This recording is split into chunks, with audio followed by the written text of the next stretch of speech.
I am way grumpier than Ben is, Ayiza is, so I naturally occupy that role anyway, and it seems to work, dude. It works very well, and Ayiza is just always fun. So I mean, you got Yeah, the exactly. fun, and then you got the little bit more balanced like approach, sort of measured. One of the saddest things is when you have a bronze longsword, let's say, it's just this heavy metal fucking sword. And it's just worse than just punching. Like, you may as well just punch. Like, for a new player that comes into Gillinor, like, why would it be worse using a sword than your fist? We're sort of pushing up against a platinum wall at this point. Is there anything beyond that? Is there, like, I think Tasty said in the Behemoth video, is there Diamond Age coming up soon? All right, welcome to the Sae Bae cast, number 271 with Mod Sween. Sween, how are we doing today? Very, very well, mate. Thank you very much for having me back. And I hadn't paid it.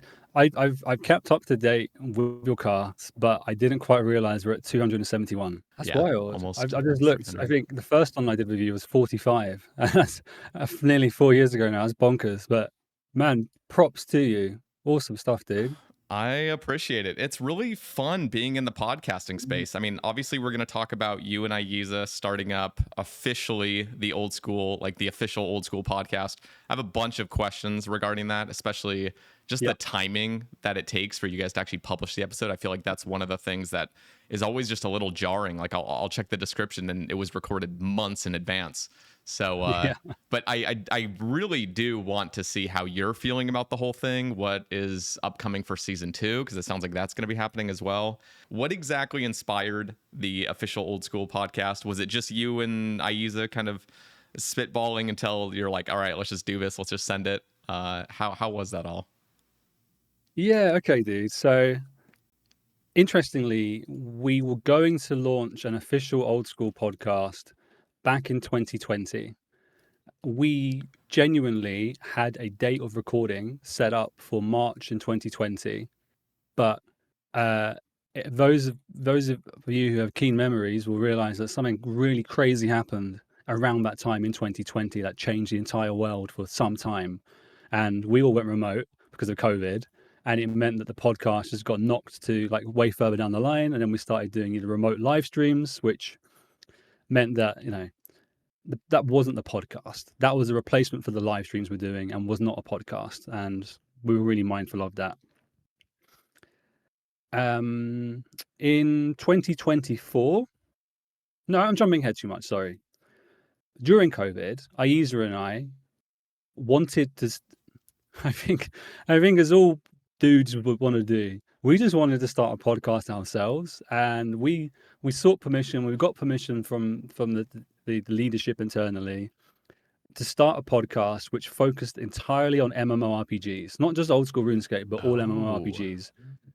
And we were going to call it MMOK, and we had a cool logo made. I think by Seventh Sleeper, if I remember rightly. It looks really cool. I'll share it with you afterwards if you like. It's just like a nice fantasy sword on some kind of Vista logo.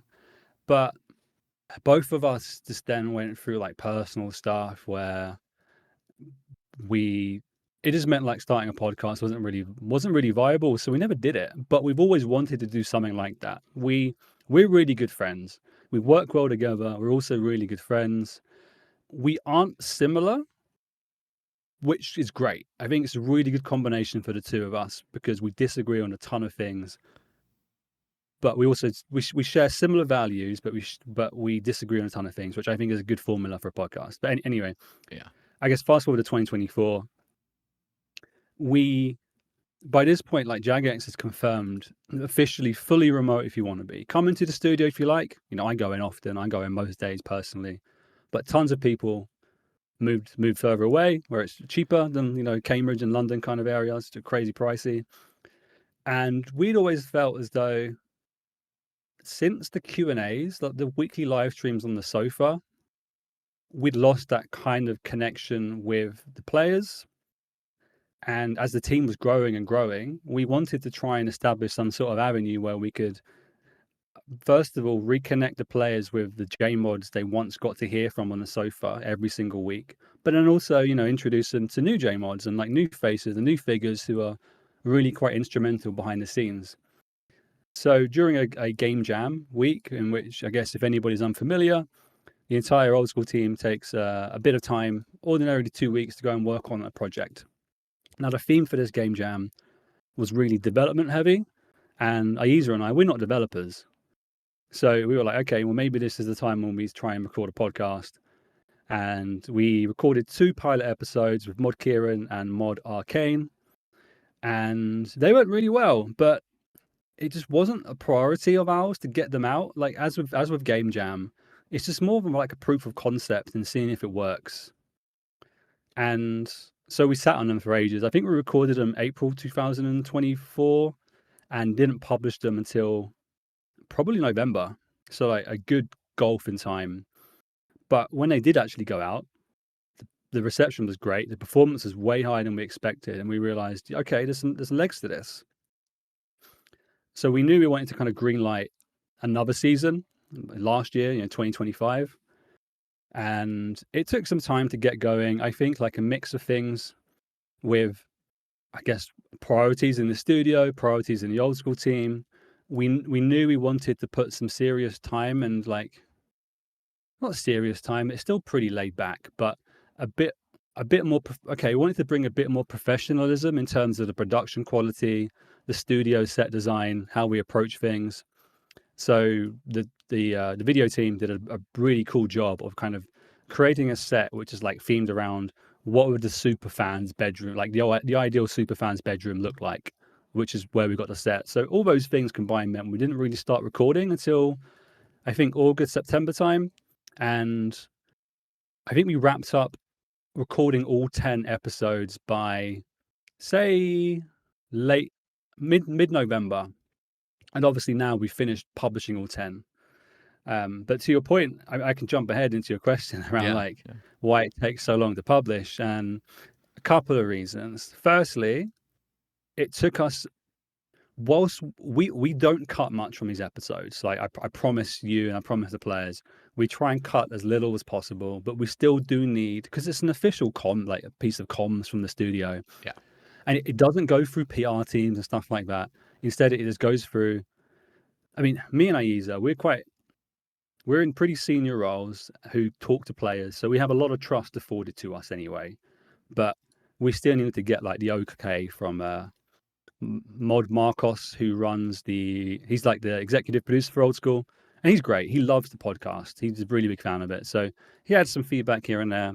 Mod Hooley, who's the director of community for the whole franchise of RuneScape, similarly loves the podcast, wants to just give it an okay.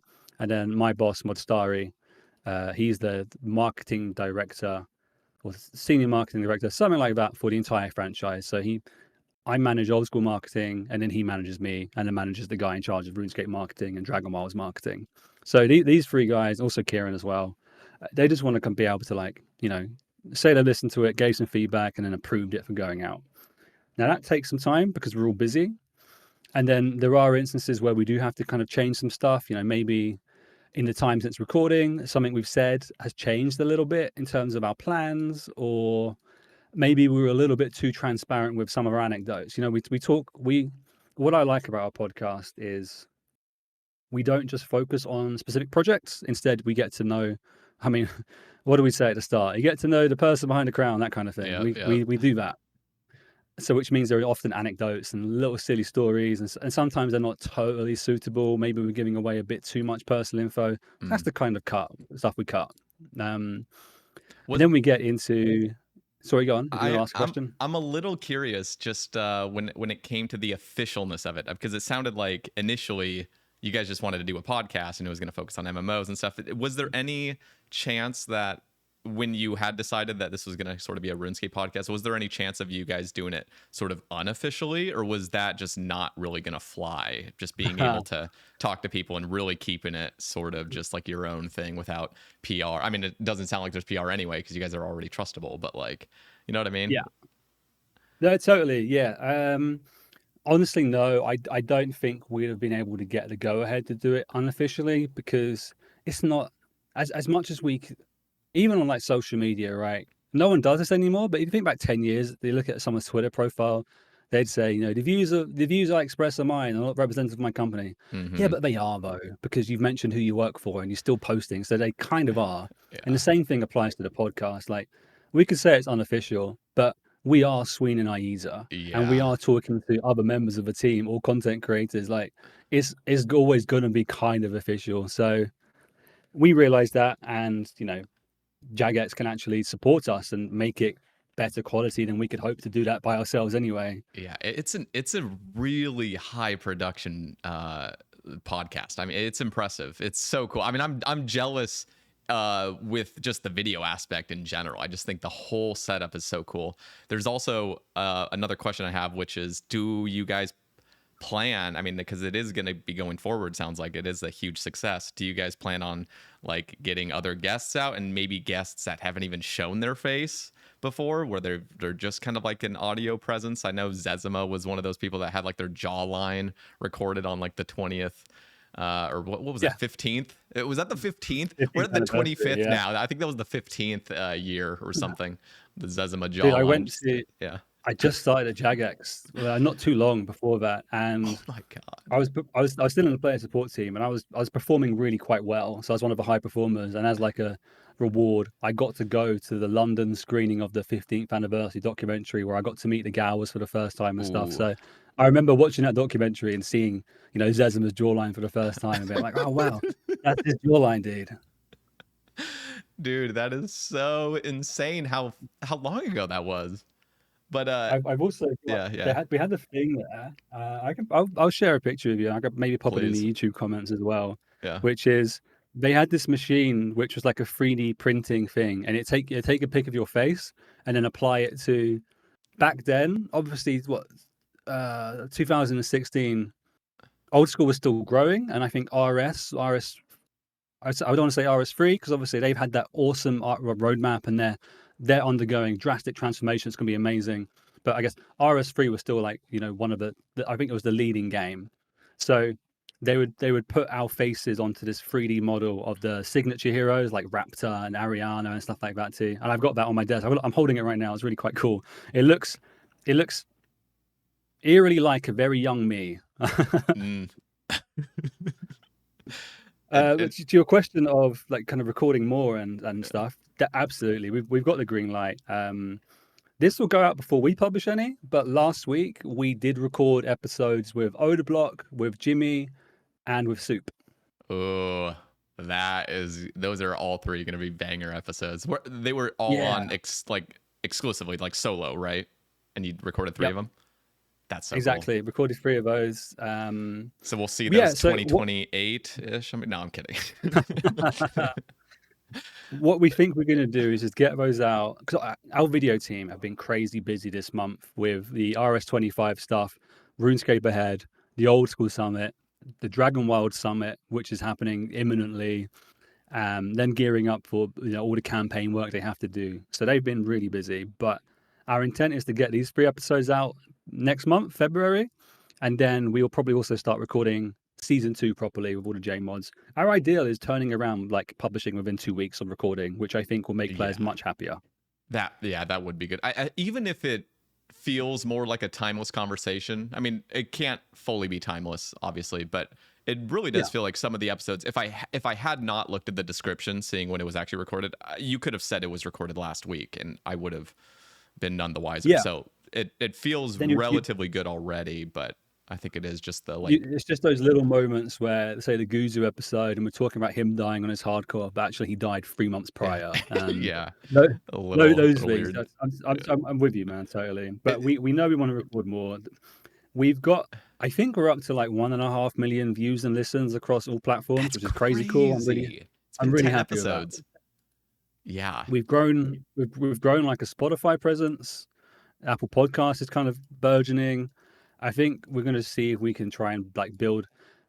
Our whole thing is we want to publish everywhere. We're not trying to do this to make money or anything. Mm-hmm. So we're not going to take like an exclusivity deal, but we are going to see if we can work with either YouTube or Spotify or Apple or Audible or Amazon to see if anyone wants to become like our primary destination. So maybe they can help give us more of a platform. But either way, we're still going to record more. We know we want to carry on. So, I mean, like, I messaged you, right, as we recorded our pilot episodes, being like, hey, dude, we're doing this just to give you a heads up. We think we'll do something different. You've kind of got like the really long form stuff done. You can talk to anybody because you could do it remotely through, recording a call. We want to do something in studio. I think that's where we differ. I think there's room for both of us to do our things in a way that's kind of complementary. Players get to choose what they want to listen to. And that's the direction we want to carry on going. I think it means that we might be in a position to, help people come over. So season 1 was really focused on UK and some European guests. Season 2, we've got opportunities. We're still trying to figure it out. We've got opportunities, like we're going to Chicago for All Stars Live. Maybe we can take the show on the road. Yeah. Maybe there's a RuneFest live episode. We don't know. We're still trying to work it out. Like, this is, and my boss didn't hate me for it, but he keeps telling me, like, Sween, this is one of the tiniest parts of your job. I don't want you to spend too much time on this. But he knows how much I love it. Like, my job is not old school podcaster. I spend too much time and put too much emotion into it, really. Listen, I great, think, though. I mean, I'm not your boss, but I think it's great that you are spending more thought and energy into the podcast. Because one, I mean, this is really where you're being seen publicly, probably in the biggest kind of venue for you. Seriously, when you're getting an episode that almost, some have surpassed just on YouTube alone 200,000 views. So like the fact that, I mean, this is a huge part. I mean, he might say it's a sliver, but it is a huge part, at least to the audience, with the player base. And I think that your voice went, and again, like you and Ayiza, yes, you guys are similar, but you guys also differ in your guys's, just views of the game. And I think your questions have come across as like pretty deep and stuff sometimes. So I feel like you are definitely an essential part of the podcast, keeping it a little bit more grounded and not I like all love to Ayiza, but I feel like sometimes it can get bogged down in just like the random jokiness stuff. And I think there is a time and there is time for that 100%, but I love it when it gets kind of like centered back to like the game talk again. And that is something really nice about a dual, like sort of like a dual hosting situation. Cause like with me, I can sometimes just space out and we're talking about the most random thing for 45 minutes and that nobody's going to stop me really. Whereas if you have two hosts, it's like, all right, moving on. I can feel that, we're kind of in a little bit of a slog or something. So let's No, catch it's up. common, right? So if you look at like double acts and stuff, you typically have like the funny guy, and then you have like the stooge or the straight man, however you want to refer to it. And I am way grumpier than Ben is, Ayiza is, so I naturally occupy that role anyway, and it seems to work, dude. It works very well, and Ayiza is just always fun. So I mean, you got the fun, and then you got the little bit more balanced like approach, sort of measured. I think it works very well. Some of the feedback's been lovely. My favorite episode to record was the Mod Rice episode, and I saw that he appeared on your podcast like perhaps a week or two after we published ours, which is great. He deserves so much credit. He is so talented as a designer and is just really, really bloody interesting.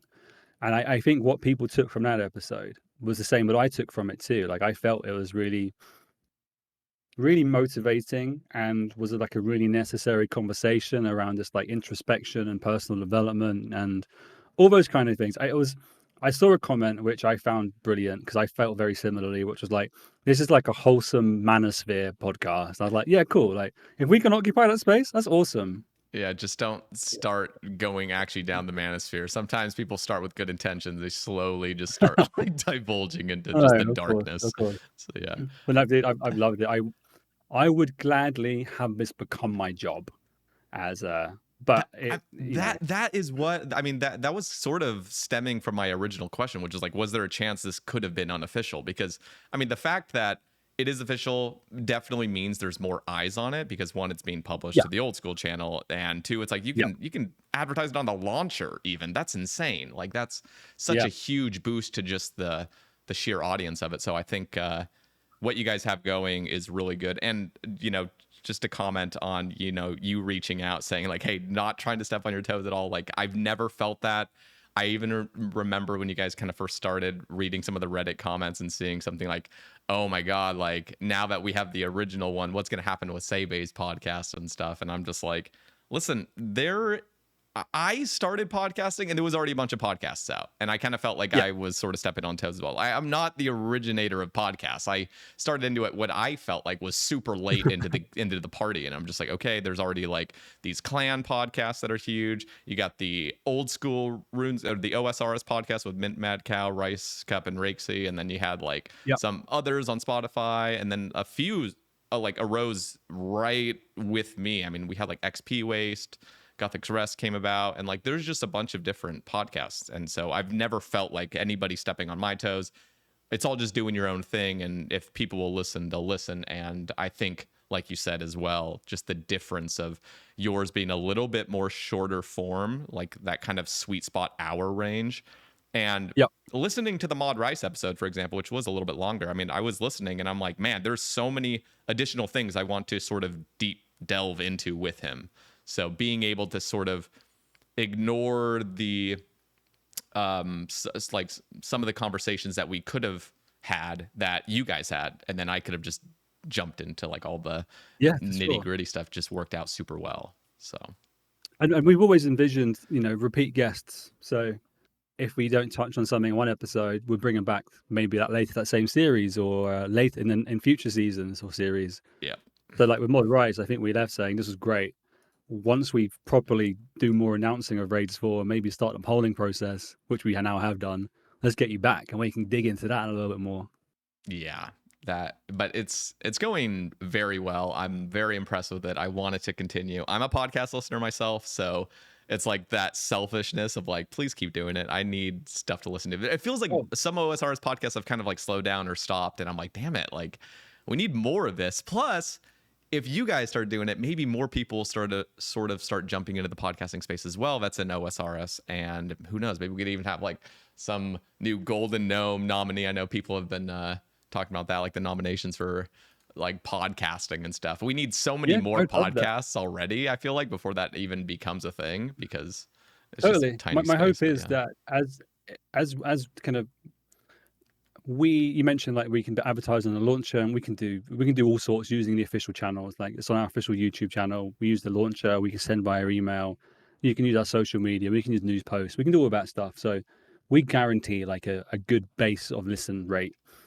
And these people might not ordinarily listen to Old School RuneScape podcast, but they listen to ours. Maybe they enjoy it. And then the algorithm does their thing, and it starts recommending your podcast and other people's podcast. And then because of my hope is that as ours grows, then the trickle down is other people's does too, because no one really listens to one podcast. Nope. I listen to usually 5 or 6 at a time on a go. And that's also one of the reasons we kind of held back publishing, because we wanted to be in a position where we could just release them all 1 week apart, because we know how hard it is to become like a regular fixture in someone's podcast habits. Like the kind of the person who listens on their commute on a Monday morning, it needs to be ready for them. They need to be able to listen to it, because if they find another one, then they might listen to the next one instead of yours. So that's what we're thinking. Yeah, consistency is huge, and it's good that you guys have been transparent about like, hey, season 1 has ended, so people are sort of just like waiting for the next launch of it, and then it can just be weekly uploads. I mean, that is the key to the game, is just continuously publishing, making it a more routine thing for listeners. I mean, that's what I've been doing for over 5 years now, is just trying to get them out. Yeah. Even if it's just like in an awkward lull period, it's like, I got to get something out, because there's people that are sort of relying on it for their commutes and whatever else. So totally. So I think we'll publish those 3 creator ones I mentioned with Oda, Jimmy, and Soup. Then there'll probably be a little pause whilst we record our own ones, and then we'll be back to like regular programming.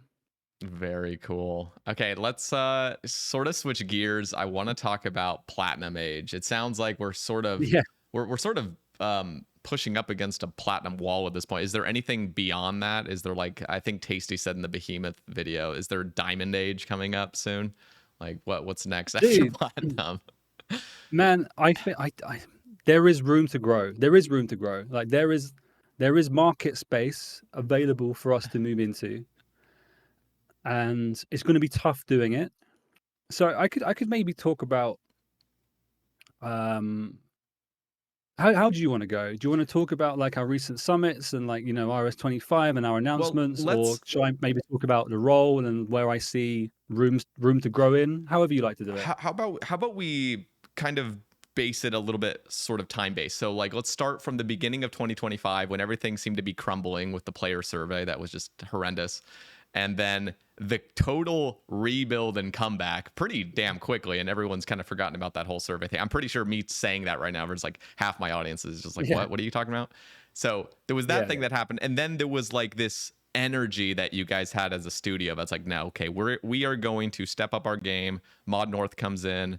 It felt like there was some serious momentum to get rid of microtransactions and to fix up RS3. And I mean, I just recently watched the video of them really going to town, cleaning it up, making it more appealing to like an OSRS player. I mean, seriously, the changes that I see that they're going to be making this year, it makes me want to maybe go over there. Just the fact that they're cleaning up the interfaces. So Yeah. I guess we'll start with 2025 into this year, how you have seen the growth, I guess, on your guys' end, and then just what you guys kind of see as the trajectory. And then obviously we got sailing at the very end of last year, and now we have the summit. So I guess we'll lead up to there, and then we'll start getting into all the summit stuff.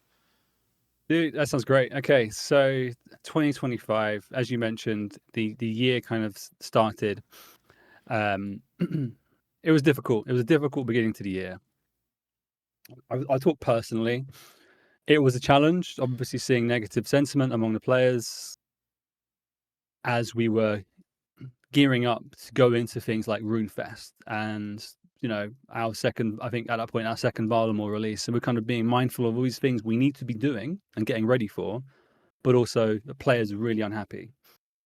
And I'll talk personally. I think it's fine for me to do so. I was also looking at this through a lens of looking at what was going on in the wider gaming industry, because I, it seems to have calmed down now. But if you kind of cast your mind back again, like a year ago, studios were laying people off left, right, and center. Like the games industry was really seeming to be in dire straits for like a combination of, I guess, like private equity funding drying up. They went all in on during COVID, and then life started turning back to normal, and then they weren't seeing the returns. So studios had to start downsizing, or maybe studios are going all in on AI and outsourcing and stuff like that. So I was looking at what was going on with our game, how the community was, looking at what was going on in the industry. And I really started it got to me. I was really, panicking and stuff. So I started thinking about, I think I said on the podcast, I was like, I'm going to apply to become a fireman. And, there's always job security there. Like, there's always going to be fires. Maybe I Yeah. can go and do that. Then we got into RuneFest, and I think RuneFest really was like the catalyst for change in both and how we started turning things around, like you said, but also how players started feeling. Because the event obviously had our summit and our announcements and stuff too, and then Mod North, I think, was publicly announced really soon after. I think maybe the day or the day two after RuneFest happened. So the event was great because I got the chance, and we all got the chance at Jagex and the Old School team to spend time with players. And RuneFest has always been that moment where we get to realize and see how important the game is and how important the work we do is to people. And we get to see a reaction on their face and their emotional investment, time investment, I guess even financial, like, people who flew from New Zealand and stuff. That's very far away. It costs a lot of money. That fills you with vigor. Players got to play sailing. They kind of liked it. That was great to see as well. Players got to witness our panels. They really seemed to enjoy it. Then we got to the summit and we got to showcase more content. We got to surprise people with like an unexpected boss drop in Yammer. We got to announce, Mod Ed again, epic. Blood Moon Rises. It got people thinking, okay, cool. We've got some really cool stuff coming on the way. The Varlamore announced the second, like the final Dawn announcement got people excited. And then obviously the very light touch but mic drop moment on Raids 4, and people being like, okay, there is light at the end of the tunnel. Like there is legs in Old School yet. They're planning ahead. Even though it's 2026, that means there's a future for the game. And I think players just needed to be reminded that there's a future for the game, and we're still working and we're still trying to make things happen. So RuneFest, I don't want to spend too much time about this. I want to spend more time on like old school Platinum Age and your questions and stuff. But RuneFest was so necessary for a bunch of us. I think it helped ground us and remind us what we're working towards. It helped ground the players and help remind them of, old school's potential and future post that survey. I think it was a really good reset moment for all of us. And not just reset, but also it was exciting. And then Mod North came in like very soon after too. Now, Mod Pips was great to work with. I'm a massive fan of Mod Pips. Like diligent professional, helped Old School in its early days, helped Old School up until when he left. But Mod North has come in with like a real renewed sense of energy and focus and like a vision and a want for change. And I think that's also not just Old School, but to your point around RuneScape as well, I think he's probably been really instrumental in that. So it was probably the end of the first quarter of last year where things really started turning around, and we kind of really started to get moving again and win players back and win their trust back. Then we kind of go into content periods. Like we actually had some content to release, like for Yama, and then into Varlamore.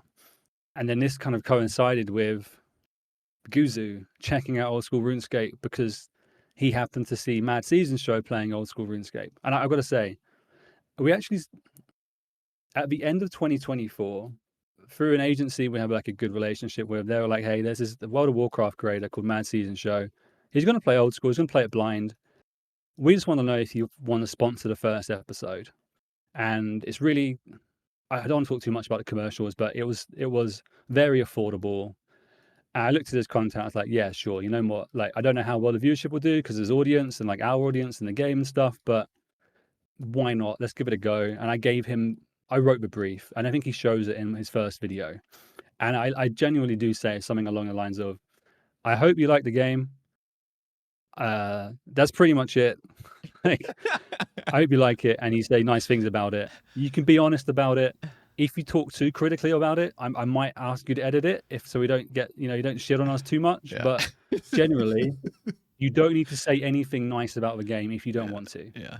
And I think he liked that. He showed it in his video, and then he stuck with it, and he's producing one of the most awesome YouTube series for Old School RuneScape ever.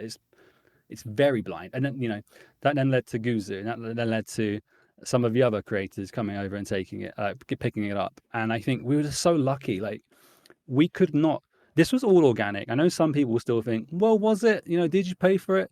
I think two things. One, we couldn't have planned it better if we tried. Two, I dread to think how much all their stream time will have cost us if we did want to pay for it. It would have been bonkers.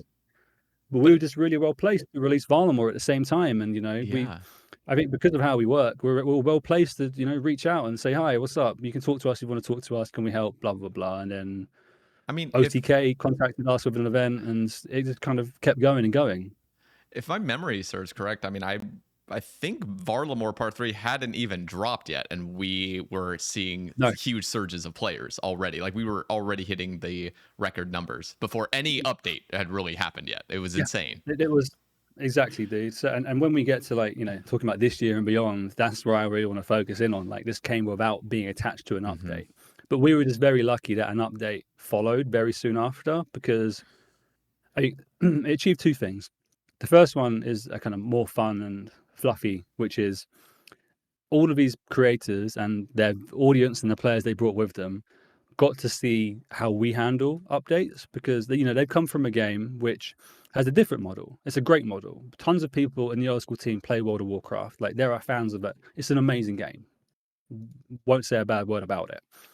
But they do have the expansion model, which is massive update every now and again, and that is meta changing for good. Whereas they got to experience how we handle massive updates like Varlamore, which is, you can just ignore it and carry on doing what you're doing, or you could also go and check it out. And there's a gem crab, and you can do that on the side, and why not? So it helped us. That's to the point where I said that we couldn't have planned it better. We couldn't, because we've captured these people's interest, And then we've just given them an inkling of how we do things. And it was just perfect timing. And then the second positive of that, which is, I think, less fun and less fluffy, because we've got such a big brand awareness at the time. Like, it wasn't just these creators playing, but, you know, there were press and journalists writing stuff about us. It meant that we had such a big kind of brand awareness moment. It meant that when we're doing digital marketing and paid ads and stuff, our cost per acquisition was lower than ever, because people see us and people have heard of us, and it meant that our money was being spent more effectively. That's like the boring side of it, but also really important too. It meant we could scale up how much we spent because we knew we were going to get really solid returns. Yeah, it really was perfect timing. And I think one of the things that I remember at the time around July, just being very impressed with not only recognizing like how big the game is at the current moment in July, but still over the next couple weeks coming out with quality of life changes, having a blog post of like, here's what we're going to try to fix. That was not necessary. I mean, you guys could have just been like, hey, we're going to come out with a bunch of new stuff, guys, like try to get us all pumped up and fired up. But I love that you guys stuck to like the basics. Just like, we want to make this game better. Even if we're seeing a surge of players, we're going to stick to our roots and just say like, okay, we have these updates coming out, which are going to help older content. I just thought that was such a good look on your guys' part. You weren't panicking, or you weren't like making rash decisions over like how big the game was and like, we got to pump out something new. It just felt very contained. And I loved how Old School looked, and that I was proud of the game. Like, I was proud to be a content creator of the game, and I've been proud since. It's just, it's such a cool feeling knowing that I'm investing like my creative energy into a game that like just, you guys seem to just have it all right now. Like, everything's going well. There's no like crazy controversies that are happening amongst J mods that have happened in the past and stuff. It just feels like everything is in a really good spot. And we as creators, like I think I speak for all the creators, we are so appreciative of you guys not like totally just destroying the game or doing something crazy, or just, you know, we really appreciate it. And I think the game is in the best spot it's ever been as of like today, literally, because of all the reveals.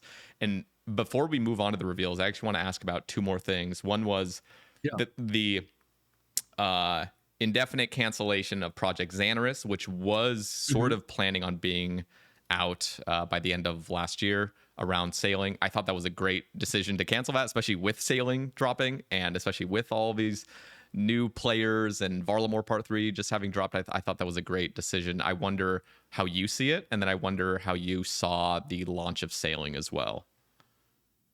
Cool, absolutely. Project Zanaris, a project I still believe in, and I still think there's, and this is me saying my personal opinion, I'm not commenting on behalf of the studio or on the project. I could still see a future in which it would become a success. But I think that in the time since we paused it, we've been able to kind of help prove that concept out more. So, you know, even in the most recent Gillen on Games episode, we were able to give Soup a private game world. Yep. We were able to spin up something like Gridmaster, which was an experiment. We were able to, you know, just this weekend with Summit, do Deadman factions. And I think all of these are good proof of concepts for what somebody given access to those types of stuff could do. So even I do think the decision to pause Zanaris was personal, like, again, all personal opinion. I think it was the right thing to do because it meant we were able to help move people from that project onto and integrate them into Old School generally, which meant we could use that resource, use their expertise and their skill set, experience to put us in the position we are now with Old School RuneScape. I think we were spreading ourselves too thin, perfectly honest with you. Like, too many projects on the go. Why not do fewer to a better standard? So I support the decision. It meant we were able to get some talented people over to Old School or back onto Old School. So I think we're better for it, and I'd love to see a world in which we're able to then, even if it's not in the same format we were hoping, like, you know, giving players access to running their own worlds, but if we can formalize some sort of avenue where people can pitch these worlds to us or collaborate more officially with us on these types of events, because they've been really successful. Like Factions was great. It was so much fun. I played in it. I had an absolute blast, dude. When I finished, I didn't have to go downstairs to the summit. I was like, oh my god, I'm not in the right mindset right now. I'm still playing Deadman in my head, but now we have to watch the summit and like post videos and stuff. Yeah. That, by the way, that was a great sort of combo viewing, just having Deadman Factions right there and then immediately into the summit. That was awesome. So much All fun to watch props to too. Solo Mission for the idea. He It's pitched to us, so and then he's so good. Like I am so so good. impressed with Solo Mission. Not only just I mean, that takes so much energy to sort of be involved in that so heavily, like he has been, and to remain super passionate about the whole thing. And he's just such a great Totally. commentator as well. It's just great. And then sailing. Yep. I could talk kind of long term about sailing as a project generally, and me as a player. I was a shamanism guy from the get go. Over time, as we had the playtests and stuff, I became more like, oh, you know what? Like, there is something to sailing, and I'm now playing daily again. I'm playing old school daily, and I haven't really done that since just before the very first Varnamore launch. That was kind of when I stopped playing really, really regularly, like just before Varnamore dropped. It really was sailing that kind of got me back, and not in the sense of I love the skill so much I'm just going to do it over and over and over again, but I picked it up on my pretty newbie Iron Man at the time, and I got to 52 sailing, and then I wanted to finish the last quest, like I think Trouble Tortigans. And then to do that, I had to get like a Slayer level. And then that set me on, the bloody journey of playing Iron Man, which is, okay, well, I want to train my Slayer, but to do that, I should go and do this and do this quest. But to do that quest, I should get the requirements, and to get the requirements, I should do this quest, and so on. And all of that, I haven't touched sailing since, but I played every bloody day since then. So it was effective, and I'm at Gemcram right now. I'm really enjoying it. Like, it's opened a new old school to me. So Yeah. I'm very grateful to sailing for that. And in terms of the release, like, I'm really happy with my side is marketing. I'm really happy with the scale and the extent of the campaign. I think we really pleasantly surprised a lot of people with some of the stuff we did. Like, talking artwork, we went back to the kind of, the illustrative roots. So we worked with a really talented content creator, Malharmonics Quadri, to get like a nice sailing animation done, put it front and center all over our website, launcher, animated. It's not the Blender kind of key art we've been using previously. We listened to players, like, for a major release like sailing, let's give you something really nice to look at and download and use as a desktop. That was nice. And then also, the Alan Walker in-game song collaboration. I think no one was expecting that. It blew people's minds, and that was just really fun to do. I think sailing, we got to get really experimental with it, and I'm really grateful I got the chance to work on all those things, dude. Yeah. I am so impressed with the launch of sailing, low-key. I don't really know how I felt about it. I mean, I think the closer it got, the more excited I was. I think when it was sort of more of an abstract concept, even after the betas, I was like, I'm worried, I'm concerned about the skill.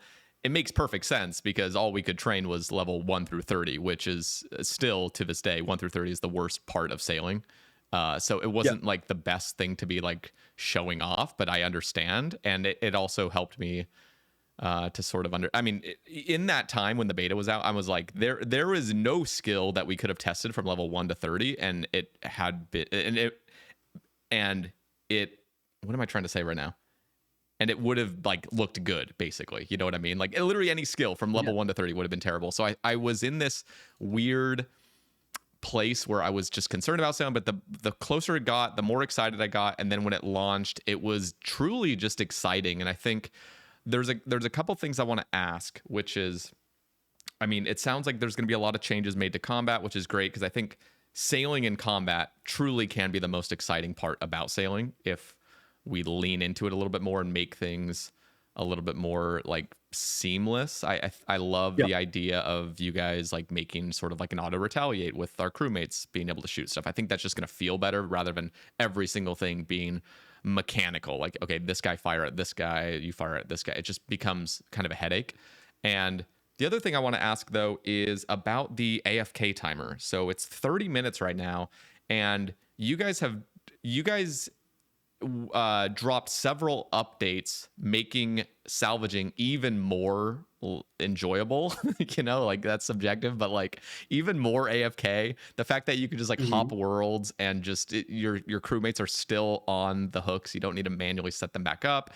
You guys added double salvaging spots to everything, and then on top of that all, you just got so many players just wanting to get their max caves back or whatever else, just trying to get 99 sailing. So you just got so many thousands of players logged in, and I wonder, this might sound almost like I don't know, pressing a little bit, but I'm just wondering, where do you see this game in regards to the sort of idle game, and has the team sort of explicitly been talking about we want players to just be logged in for the number to go up?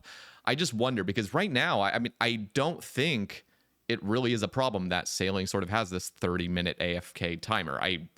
I've always been one of those players that gets concerned about these long timers, but I think because it's a separate skill away from everything else and it's not really training anything else, I think it's fine. And I want to just hear where your head is at when it comes to like AFK timers and all these like super AFK methods and just having players logged in all the time. Sure, dude. And I guess the preface, like I'm no longer in the community team. I work in marketing, so it's very much my head and not like representative of any conversation I've had with the design team and stuff. I don't love AFK skate. I say that. I'm at Gem Crab right now whilst I'm talking to you. But I think it's okay. I'm wary of the precedent we're setting. I think we need to be really mindful of future content. We've seen what happens when we release something that we might not love. How AFK salvaging was originally. Then we've seen what happens when we try and fix it and the backlash from players, because you can't give something amazing and then take it away. That's just not fair. And rightfully, players are going to be like, well, I like what I had. I want that back again, please. And we can spend all day going like, no, it's the good of the game. But ultimately, we don't have a right to players' time or money. And if we're giving you something that players don't want, then they won't play.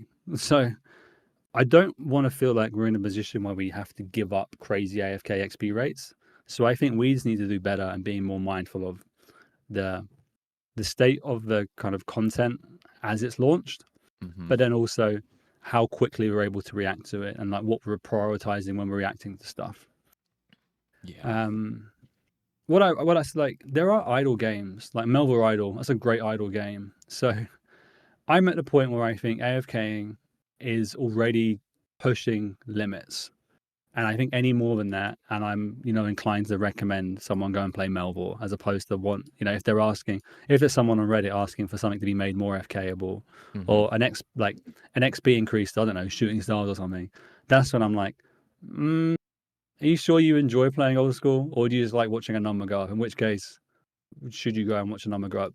But I'm not going to say that, because first of all, that would be counter to my job, which is grow old school RuneScape and get more members and stuff. So I can't be like, go and play something else.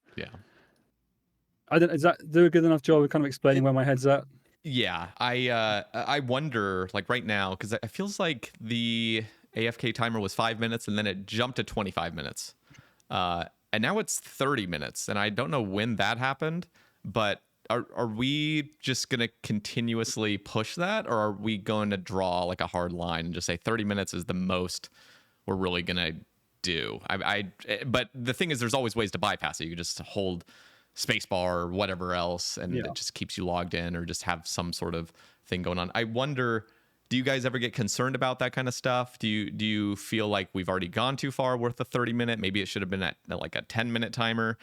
And then the other question is, in regards to something like star mining, I mean, it really is an incredible training method. I mean, it basically will get you to 99 mining completely, like without ever having to work for anything. And then on top of that, just the sheer amount of gems you get from the most AFK activity. I think something to sort of help, at least in regards to mining, this is sort of like a separate conversation now, so I'll keep it brief, is just really identifying annoyances with active mining training. I mean, I just look at Motherlode Mine. I mean, just the most simple thing as like the falling rocks that you have to spend 4 ticks mining and then like have a random stall right afterward, and then finally you can cross and then the rock just falls again. Like, it's those little annoyances that makes it so active training just feels bad. I mean, you just have like these stupid annoyances, whereas star mining, you're not going to have a falling rock randomly like falling on your head or something and you have to like deal with it. No, you're just permanently mining this thing for like 8 straight minutes. And I think there needs to be something done to active methods to sort of encourage them. And that's sort of the problem with sailing right now, is like salvaging is so incentivized because, one, you got the dragon cannon there that you can't get from anywhere else currently. That I know that'll change, but on top of it, it's just like it's so much easier than everything else. And I feel like that's the spot where you just have to identify how can we sort of encourage the active training methods and get rid of annoyances. I mean, we see this with PVM. Doom boss, I still have not killed it, like fully, admittedly, but I've seen footage of it and I've seen the little details that they've made to make it less annoying. The fact that you have this invulnerability period where you can run across the acid and not get damaged. Like, it's just little things like that where you're making the activity actually fun and you're getting rid of the annoyances that could potentially happen. So I wonder what your thoughts are on that, like improving active training methods so that the AFKs can still thrive and sort of be balanced. Yeah, cool. So I think initially you were kind of talking about like the duration of AFK timer and stuff. I haven't heard any conversation around extending beyond 30 minutes, so I don't think that's anything forthcoming. I don't think we need to. I think that's a bloody long time as it is. And as somebody who does AFK whilst working or whilst, on a call with you right now, I think it's fine as that it currently is. Mm-hmm. I think any longer than that, I question why it's needed. But then more onto what you offered up regarding like incentivizing active training. I think you're right. I think that's what we need to do. Interestingly, you mentioned Motherlode Mine, because I've always kind of considered that more of like less active and more of on like it's a little bit more active than AFK, but it's still pretty kind of still low intensity. Mm-hmm. I I really liked what was going around. Like it's a Ligma. It's like the low intensity gaming. Yeah. I think the team also share that same the thought process around like incentivizing active training and making it more appealing to engage actively. I think with the Blood Moon Rises, we're looking at woodcutting. Mm-hmm. And I'm fairly sure, I might be wrong, so I'm going to preface this. I think Mod Rice is working on woodcutting activity for Blood Moon Rises. Yeah. And I got to prototype something, and I was like, yep, cool, I feel this. I see the vision here. I don't want to like put anyone on the spot either, but he kind of got a few of the creators to try it out too, and they were like, yeah, I see the vision. So I'm hopeful that with this kind of new look on what skilling should be, clearly distinguishing, this is AFK, this is the motivation for training it, this is how long you can AFK for, but these are the XP rates, versus this is what you get for active training, and it's more engaging and more entertaining. I feel comfortable in the future of like, I'm not saying this as a skiller, or particularly like I'm not saying this is representative of the skilling community as it was in 2015 or 2016, but I do feel more comfortable and more confident in the future of skilling and kind of the designers' grasps of player motivations and what they want to be doing. Very nice. I do keep thinking as well, and this is something I bring up on a lot of podcasts, is just the agility situation that we're currently in. It just feels like we have all these agility courses that are exactly the same. Pretty much, they're all just rooftop copies, basically, with just little differences. And then you have Sepulchre, which is just the most massive leap. It requires this huge quest, and then requires all this training, and then you can't even actually get to the real meat and potatoes of it until 92. Where you can actually get the unique and everything. And I just feel like, man, it's a shame that such a amazing piece of content really doesn't get touched much. I don't know the data on it, but I'd imagine it's pretty much around what Tob was looking like, where like Tob, to anybody that did it, was like, this is an amazing raid. But then you see like the just the chart of like how many people are actually playing this content. It's like 1% of player base or something. You're just like, oh crap, like we need to somehow spread this out or make it a little bit more accessible. And I wonder, like, this is my fear. I'm saying this based on really nothing. But one of the fears I can see is there not being any significantly enjoyable agility update that comes out. And so what ends up happening is here's like a treadmill in your POH, lock yourself away in your POH and get, 20 or 30K XP. Just like, or just something so brain dead that definitely appeals to players right now because they just don't want to run rooftops, but doesn't address the fundamental problem of like actively training agility in a fun, rhythmic, sort of enjoyable way that we just haven't seen yet. And I something similar to that was like the Scar Essence coming out, which, some people are okay with. I was super opposed to the Scar Essence mine because we could have just looked at rune crafting as a whole and just adjusted rune quantities and all these other things and made certain training methods a little bit better and really kept it around that. But instead we just kind of threw like this band-aid solution on, and then it sort of like ruins the rest of potential rune crafting upgrades in the future. I feel like these sort of band-aid fixes and something that I could see, and you guys have not talked about it at all, thankfully, but I just feel like we have to address agility like quickly before that sort of happens. And so many people would love the little treadmill in the POH, and I want active training to feel fun, feel good, feel rewarding, feel like worth it, rather than continuously coming out with more AFK things just because, like, mining, for example, is just terrible across the board. Most people think that, especially because there is the difference now of like the contrast between star mining and anything else. People are like, nope, I'm star mining, not doing anything else. I'm concerned. But, I feel you. And I think even if we're looking at player motives to train the skill, I think we also need to consider the amount of time that someone has available to spend actively playing. So let's say, I'll use myself as an example. Maybe on a given day, I've maybe got like 3 hours where I can AFK because I'm in a meeting where I can afford to kind of have that level of concentration where I can click a crab or whatever else for those 3 hours. Then I finish work and I get home and I've got no life, so I'm going to play Old School, which is accurate at the moment. But I've got 3 hours where I can actively play the game. Yeah. Do I want to spend those 3 hours actively, in the sake of my iron, questing and making account progression? Or if I'm on my main, like raiding with my mates, or do I want to spend it clicking rocks when I know I could do that tomorrow at work instead? Yeah.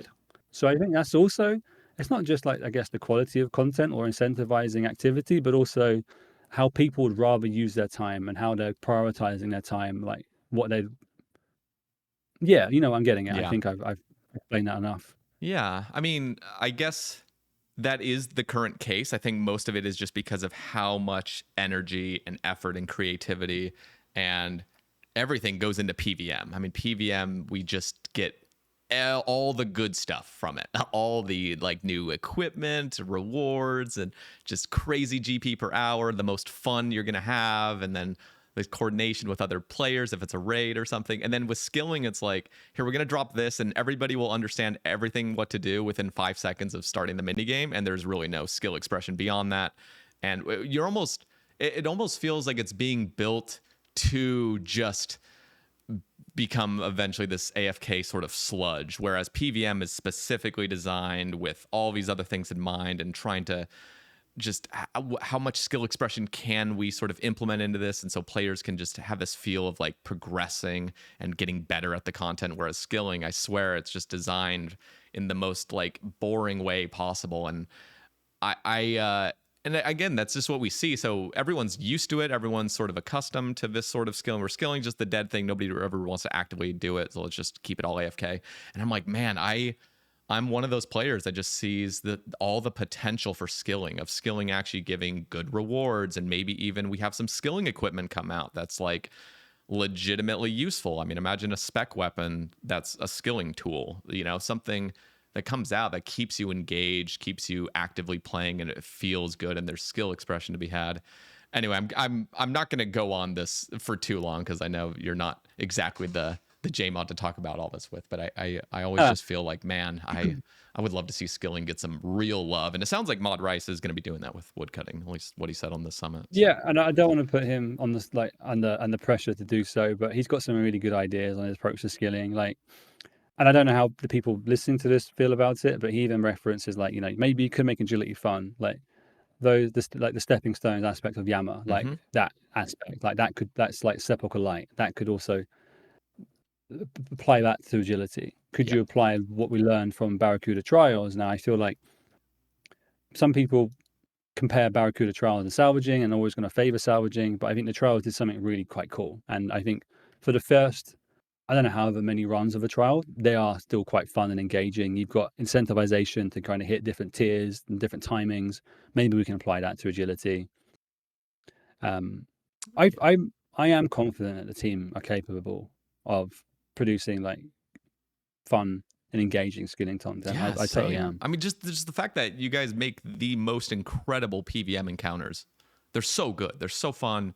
It's just you guys understand the recipes to making amazing content, and the fact that it just hasn't been implemented with any sort of skilling, it's just kind of depressing. It's like, man, we have so much talent on the team, and I feel like a lot of it almost feels like there's a restriction of being placed. It's almost like, well, we can't make skilling too hard or have too big of a skill ceiling because we want every single person in the entire game to be able to do it and do it well. And that I think is the sort of like limiting factor. Whereas raids is like, no, we're not designing this for your average Timmy. We're designing this to have a lot of skill expression involved. So Yeah, I suppose what also might be, I haven't really fleshed this thought out. It just came to me, which is a skill does tend to have an end, which is 99. On the rarer instances, it's 200 mil, but those are few and far between. Those type of players. So that's you hit 99, and then that's like, where's the longevity of that project? Whereas a PVM or a raid, you can just carry on.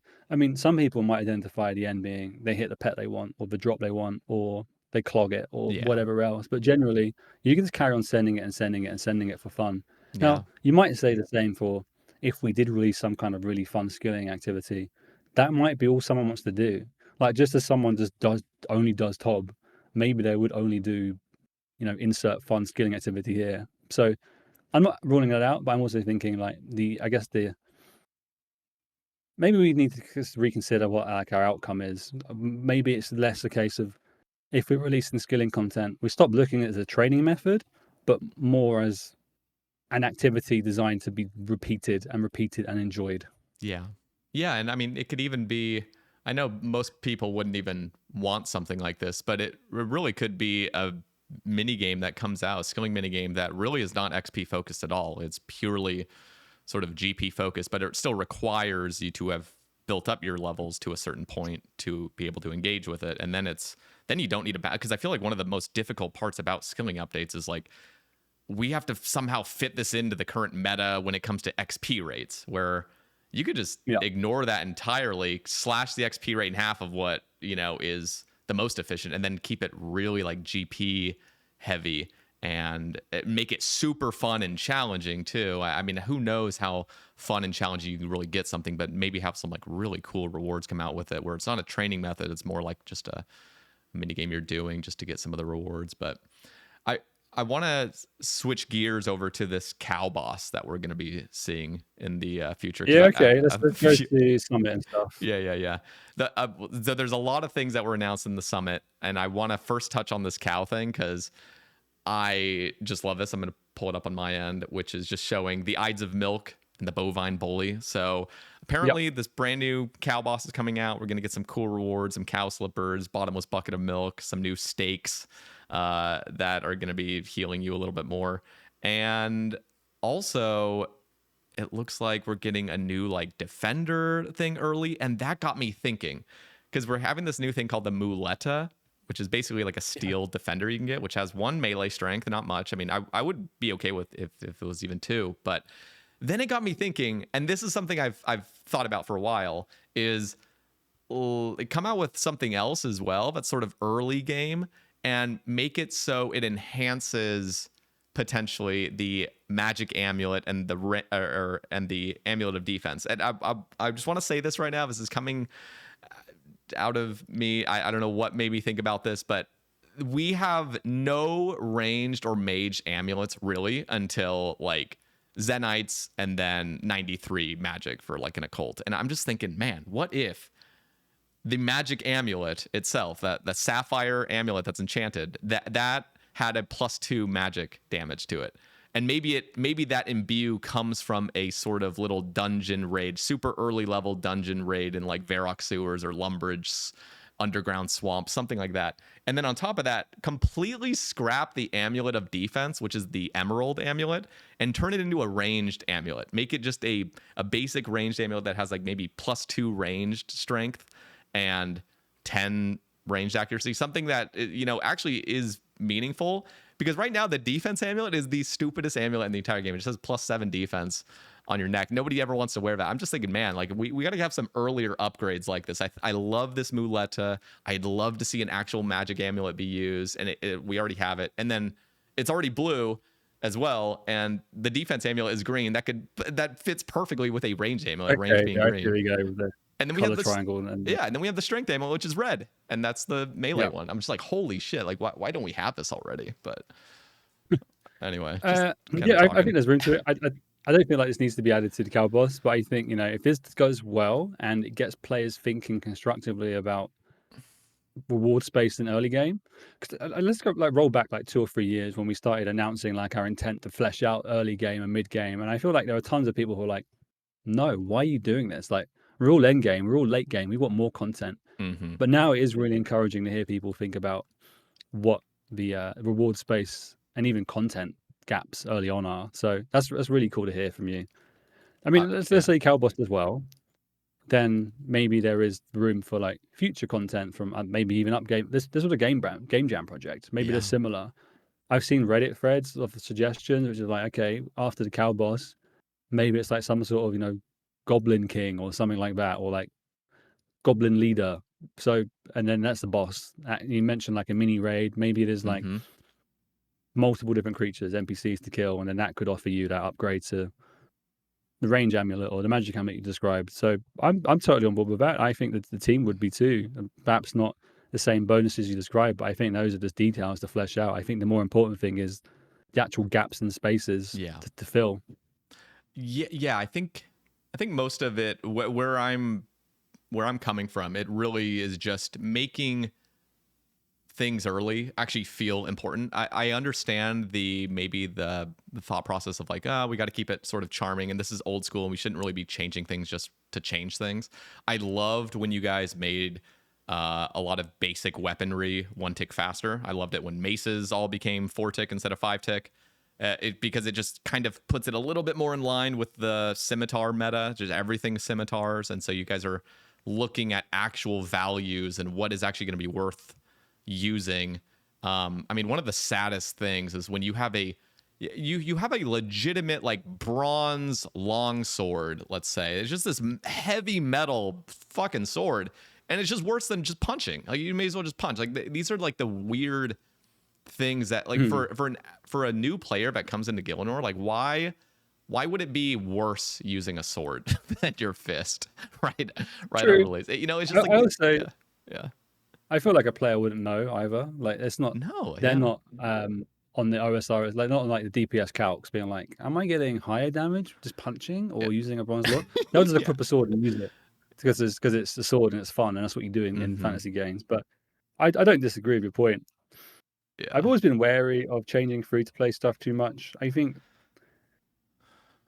don't know if it ever made it to players, but I at least spoke about it on Twitter or Reddit or Discord without presenting like a really thorough pitch. But I think in the 2018 or 2019 Game Jam, I was thinking of expanding free-to-play and like giving access to existing content to free players and stuff. It got some good feedback internally, but also some stuff that was quite tricky to contend with, and I never really got a chance to pick it up again. I wanted to, and maybe I will in future Game Jams, but some free-to-play players were very vehemently like, no, like you're going to change the meta too much. I see. And maybe it's different now, because this was 6 years ago, maybe more, maybe a little bit less, and the player base has changed a ton. So maybe adhering to like, you know, the time capsule, which was free to play, is less important now, and we can experiment more. We can talk about like what free to play should be. Should it be a time capsule? Should it be a demo or whatever else? Yeah. And I think players will disagree. I think JMods will disagree amongst each other. But it's a fun thing to think about. Not proposing we do that right now on the podcast, but we can. Yeah. No, it's funny you say free to play being like a demo, and then I just immediately thought of Pause, who's gotten 200 mil of the Yeah, Gatherers and free to play. I'm like, he's just playing the demo. He's almost done with it. He's almost done with the demo.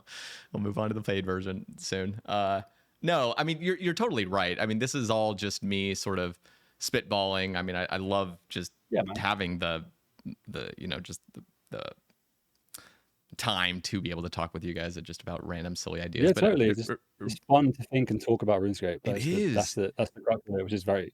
Yeah. But I'm always super impressed with you guys kind of just coming out with random fun ideas. I mean, this cow boss just looks super cool. I know it was like a game jam project. I want to also touch on the Blood Moon Rises. We're going to talk about Raids 4 in a second. I know there's a lot of people Yeah. that really want to talk about that. But Blood Moon Rises, this was the quest that Mod Ed was, hyping us all up for. And there are some really cool things coming out here. And I want to kind of hear your take on that. This is finishing, by the way, the Mauritania quest line, right? Like this is the finale.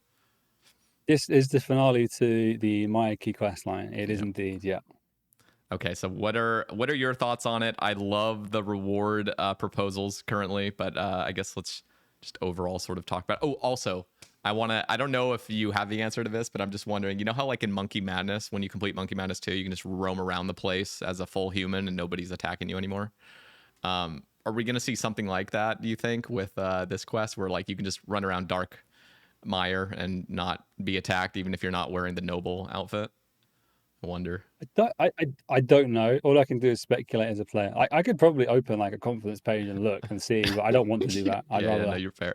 I'd rather wait until it gets to that point in like planning the marketing release and stuff and learning more about it. Yeah. I think it's probably a reasonable assumption, because if we consider the point of a quest based around what the narrative that Ed has discussed so far, like going against Drakan himself. And I guess if you go against Rakan himself and then you almost upseat and overhaul Darkmire, then maybe there's someone else in charge and you're less at risk of being targeted, so you can just roam around without the outfit. I think that'd be a reasonable assumption. I don't know if it is the case. That's just me guessing based around what we already know. Okay. I'm seeing here on the blog. I mean, we got the wood cutting sort of coming out. We got a new way to get blood shards. We got these new seeker arrows. Obviously, we don't know exactly what all is going to be in the quest, but I'm super excited about all this stuff. And I know that the blood shards have always sort of been an issue. What are your thoughts on these new?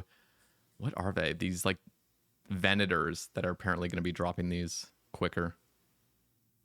So it'd be like the new creatures to kill. Yeah. In Vampirium, I think it is. Yep. Dude, I mean, Vampirium generally, I've seen a little bit more art than is being displayed in this blog, and the vibes are like dark and immaculate. Hell yeah. I'm well up for a new way of players acquiring blood shards. I think it's been a long source of contention, having to contend with other people who are trying to thieve, and even bots trying to thieve and stuff too. A few years ago, I was very much of the opinion like, well, resource management is part of the game, and if you want to use a blood shard, then use a blood fury rather. Well, that's on you to decide when and how to use it. You shouldn't expect to be able to use it wherever you go.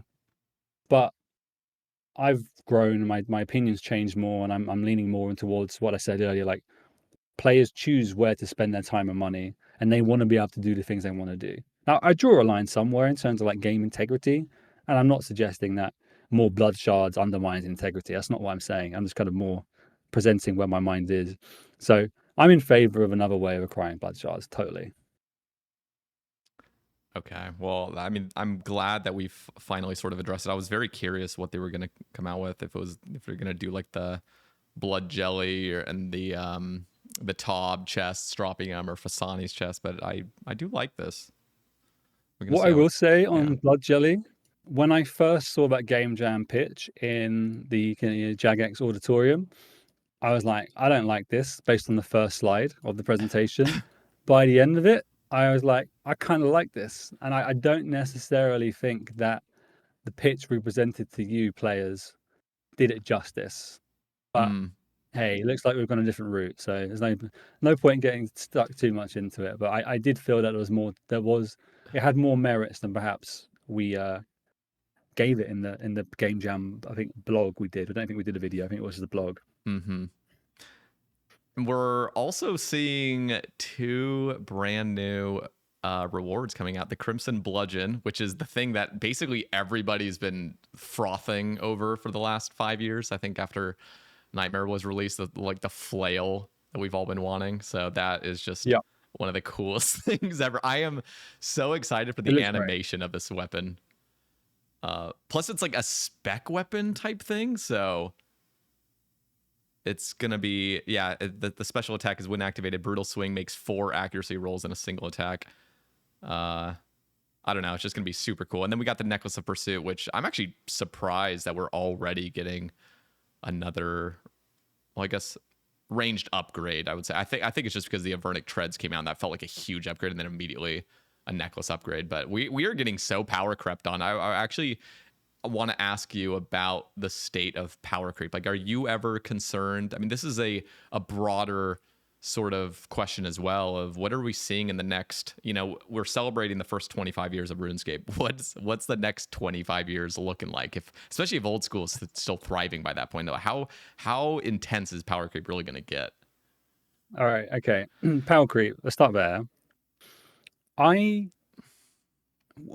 mean, you and I, we've played for a long time, and I think it's easy to forget that. So when you mentioned like a new ranged amulet or ranged slot already, it is, correct me if I'm wrong, and I might be mega wrong, I'm totally out of myself as a casual, but it's still Anguish, right?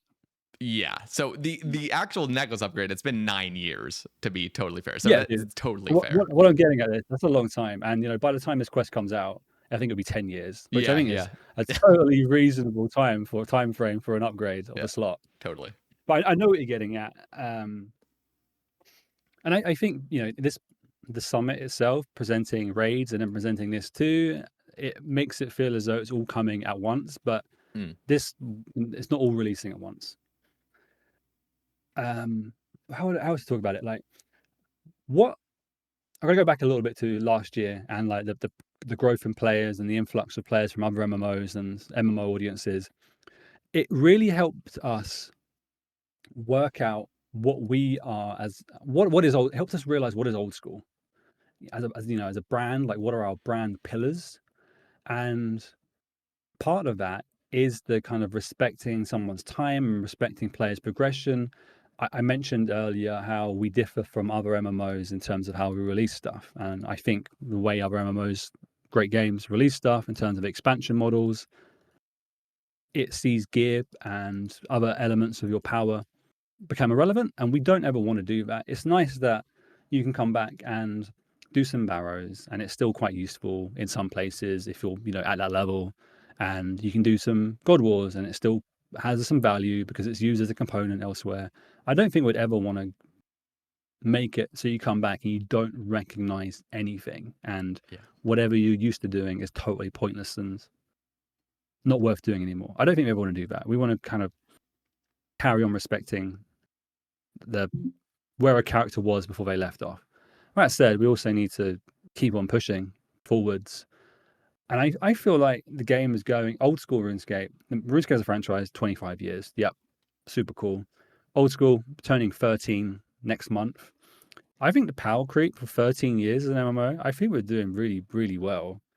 And that's also having to contend with maybe going a bit overboard early on, like the blowpipe, and then, Twisted Bow and stuff like that. That's a long time ago, but they still kind of managed to stay relevant. We had to nerf some stuff along the way and buff some stuff along the way. Generally, I'm feeling pretty good about power creep, to be honest with you.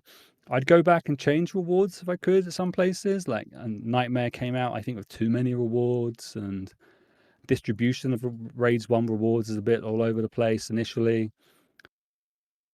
I'd want to rebalance stuff we released in 2015, 2016, 2017, 2018. But hey, dealing with what we have, the cards we have in front of us now, I think we're doing pretty well, power creep wise. Yeah. No, in the future, I agree with you. And then 25 years from now, that's crazy. I found the game I found the game 21 and a half years ago in 2004. Oh my god, same. Yeah. Age 11, I think. I Yeah. was 9. Yeah. I'm 33 now, so will I 55? I'll be 55 Oh if my I apply god. the same. Listen, Dude, it'll be the year 2051. Oh god. yeah.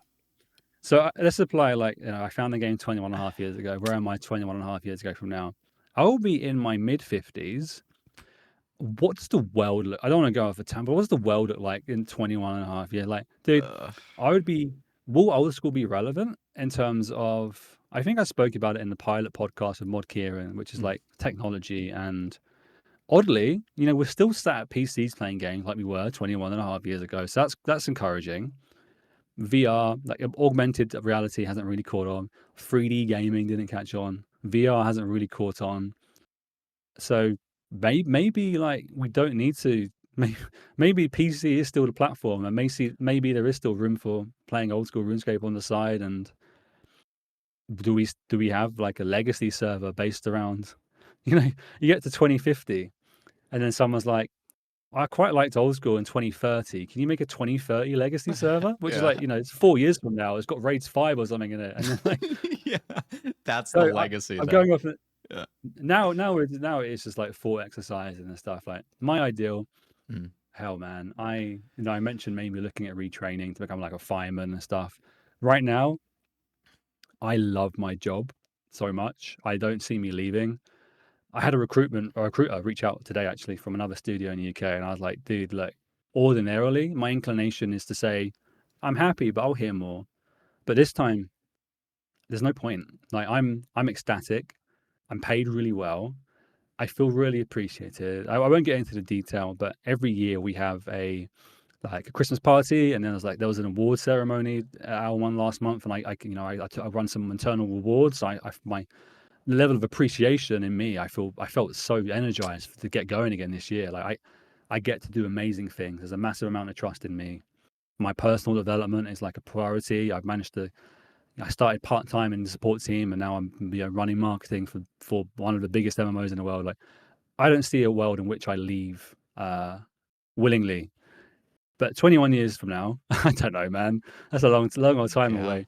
Could I even do the job? Like I'm already, hiring people younger than me to be like, can you explain this social media trend to me? Because I don't understand it.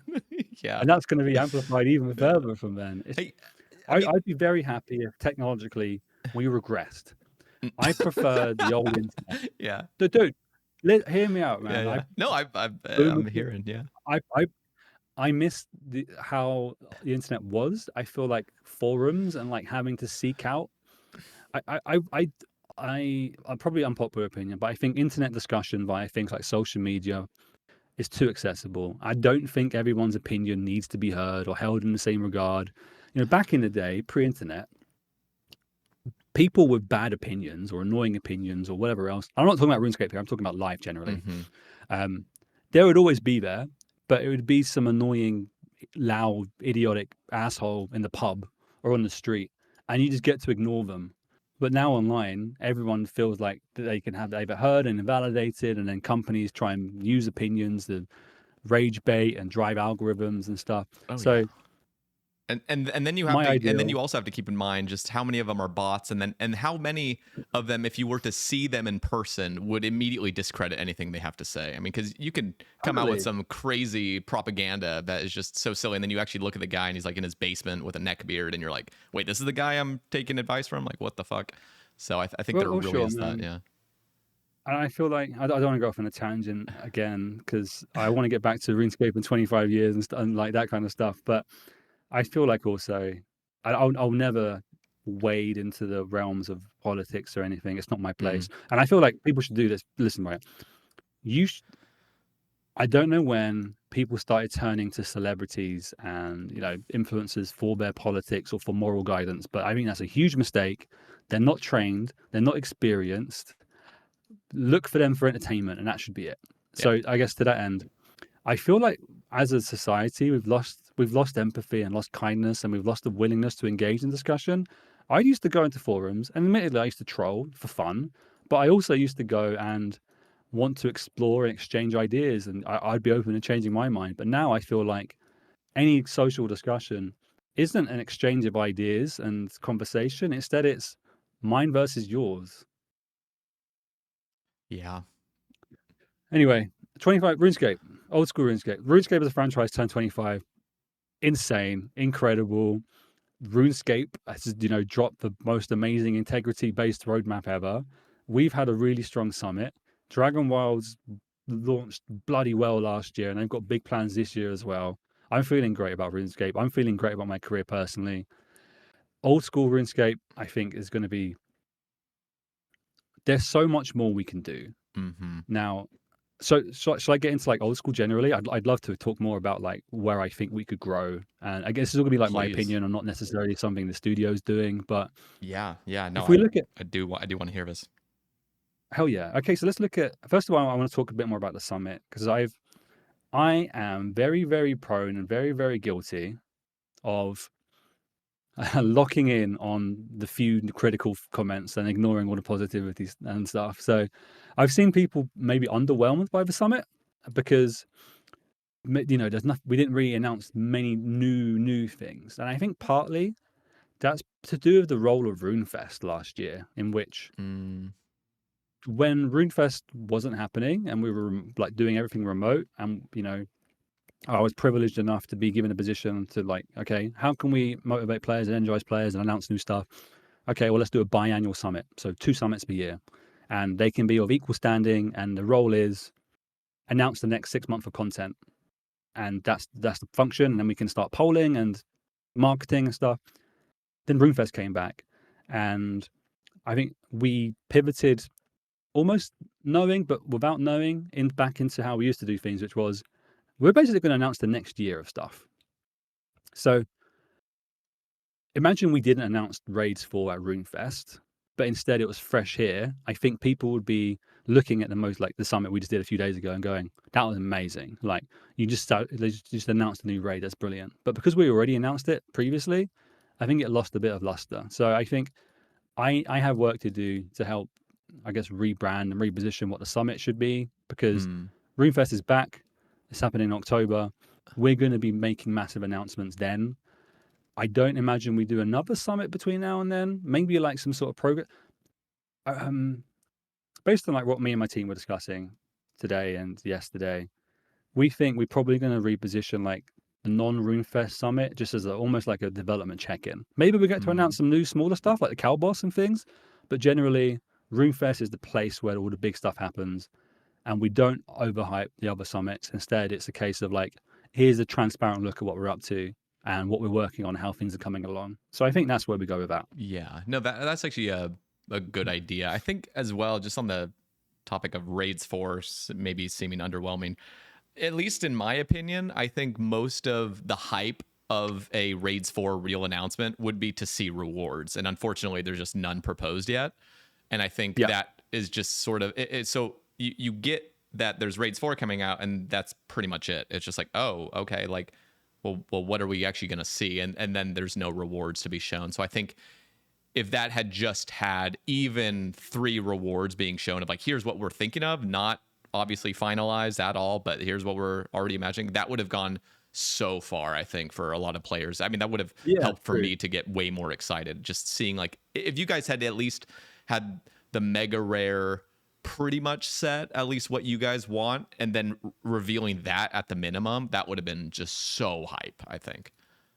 Yeah, and we discussed maybe being in a position to be able to do that, but I think then we were concerned that, first of all, there's still some things we needed just to iron out in a bit more detail. Yeah. But also having a mega rare discussion alongside polling everything else to do with the summit and like Blood Moon Rises and those rewards too. Yeah. I think some players would be capable of like considering all of these things holistically, but I think a lot of other players would get overly fixated on, say, the mega rare. Oh yeah. And then they wouldn't engage too much on Blood Moon Rises. They're more like, guys, we need feedback on this one because this one's coming out soon. So that's a good point. I think we're going to be in a position to start polling rewards or discussing rewards like relatively soon. I'm not sure if we committed to it in the blog or not, but there are some good ideas, and I think maybe that's how back to the podcast. I've said like to Rice, it'd be great. Like once we drop that rewards blog or even the poll,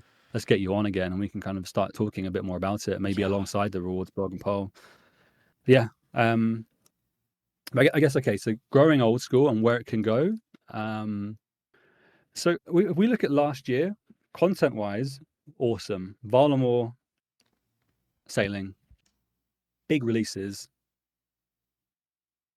But they weren't like the biggest drivers in, growing the game. That actually was that summer of picking up some new streamers and like their audiences and all the brand awareness pieces and people being like, oh wait, Old School exists again because it's in the news, it's making headlines. So that's got us thinking about how we approach growing Old School in the future. We're going to market our campaigns as we always do. Like we'll do a cool campaign for Blood Moon Rises, for leagues. We haven't even spoken about leagues. There's another league coming, which is really cool. And I think way sooner than people realized. There's a raid coming too. We're going to do cool stuff for marketing that, but I'm not putting all of like my. I can't think of any. I'm so tired. I can't think of any better analogy than putting all my eggs in the basket. So forgive me, but I'm not putting all my eggs in the basket of like marketing those kind of beats to our current players and lapsed players, or like people who have said they'll come back when a new raid comes out. Maybe they haven't played in 6 months, 3 months, a year. They'll come back and we'll do some cool stuff to bring them back. I'm instead looking at, is there stuff we can do to really permeate wider that's not necessarily tied to a new game content release? So we got lucky and then we responded well to, the WoW creators coming over. But is there stuff we can do to help make those moments happen more? Mm-hmm. Can we look at other games and identify areas where we can do some of the stuff that maybe I want to word this delicately, not for like PR purposes, but just so I can really better express what I want to say. Like with WoW, we're not going against WoW. 2 very different games. The concept of a WoW killer has been mooted and discussed for probably since like Cataclysm came out, so long time ago. MMOs have come and gone because they've tried taking on WoW directly. We're not doing that. There is a world. We offer a seriously different gameplay, seriously different motivations of playing. I like that players can play both. I think that's great. Are there other games where there is some crossover affinity with what players are looking for, but we do differently to what they do, and then we become a viable backup alternative? So I want to do more looking at there. I think in the Summit Overview blog, yes, we did. We confirmed like we're looking at launching some regional servers, which will be. I think there's potential to grow there. I want to be super clear. This is not us localizing the game. Like, you wouldn't be. It's still going to be English only, but with servers based in a country that predominantly doesn't speak English. So more servicing existing players who happen to be based there and are happy playing in an English language. But I think there's room to do some really cool grassroots expansion, using the communities and using creators who are already based in likes of Brazil and Argentina, and then using that to identify different regions where we want to grow to. The next server regional expansion. I want to see if there's more cool partnership stuff we can do, and I shouldn't have used the word partnership because I think that might make people think of that 2019 poll. I am not ever suggesting anything like that. I'm very glad that poll failed. I'm very glad. But can we do more crossover stuff in which, nothing goes into Old School, but we've done some cool stuff with like Alan Walker, and can we do more with, I had this idea back when I think, like Chig was in the headline and stuff, right? As like NFL player. Could we do some kind of partnership with the like NFL and like Game Pass? And if you have a Game Pass subscription, could we do some kind of thing where you get Old School RuneScape subscription and we co-market it, and you get access to our audience, you get access to yours, and then could we do something similar with Crunchyroll? I think Old School players love sports and anime, so do the NFL thing, do the Crunchyroll thing. There's access to markets and co-marketing and little things like that. And I think it's important as well to, in these blog posts where you would talk about these sorts of, I know it's like a loaded term now, partnerships, but like if as long as you guys are really transparent, one, you've built up so much trust with the player base. I mean, I am one of the players, and I honestly have more trust in the company than ever before. And I'm just thinking, as long as you guys are just transparent about what the objectives are with these types of things, and being just absolutely clear, like nothing is being added into the game. It's really just about like marketing and trying to get more people to discover the game. And I think there's just so much to just full transparency about these things, and like really trying to see it like this is how it's going to benefit you as a player, you know, trying to really like paint that picture clear. Totally. And I think actually I've even got to mention, like, we did some really cool, ambitious partnership last year with chess.com. Nothing came into Old School. Instead, we just added Old School into chess, like .com. Like, there were chess bots you can compete against, which are themed around Old School. Oh yeah, They when are did we gonna huge get? amounts of marketing for us. Weren't we gonna get chess at the Grand Exchange over there? Has that happened yet? Yeah. I swear we were gonna get chess boards. I think it was a game jam project from Oh yeah, it was Mod just game Ayiza. jam. Yeah, so I mean, like, hey, dude, we were both really happy, like both us and chess.com are really happy with how it went. Maybe there's room for another one. Maybe that's when we get to add the chess game jam thing. Who knows? But this is what I mean with like partnerships and crossover stuff. Like, nothing that negatively affects Old School. Instead, it's just about ways of getting Old School to a wider audience. I don't ever want to change the game to fit any other audience. I don't want to change the game. Yeah. I just want other audiences to see how bloody cool it is, and how I guess I mean, we make mistakes, but how good we are as like a team running the game. Want to talk briefly of the bingo coming out, and I know you're not involved in that directly, but I just want to, I don't know where I heard it. Maybe it was Behemoth or somebody was talking about it. Maybe it was Mudkip actually, but this bingo feature is going to have a huge impact, I think, just on sort of the player involvement and things. I think there still is some stragglers that haven't like sort of made the full deep dive into like Discord and having to do all their RuneScape things on Discord, you know, when it comes to like clan events. And so I think this step where everything is implemented in game directly is a huge step forward when it comes to like clan involvement and just players getting involved. I mean, especially if it's, I don't know if it will be able to be used. I'm sure it'll probably just be a clan feature rather than like a friends chat feature, but I think this feature officially making it into the game is going to be a huge step forward, and it's just going to, I think, who knows what the engine, you know, like what all this means for the engine going forward. Like if it means that now we can implement things beyond bingo more conveniently in the future, just like other sort of clan stuff. But anyway, I just am so excited about that feature, even though I'm not a huge fan of bingos in game generally because I always get unlucky. But I am excited about it, and I want to hear your take on that kind of that sort of update going forward, like those sorts of updates where like real engine work is being implemented to allow big things like a bingo where everything is getting tracked in game directly. What are your thoughts?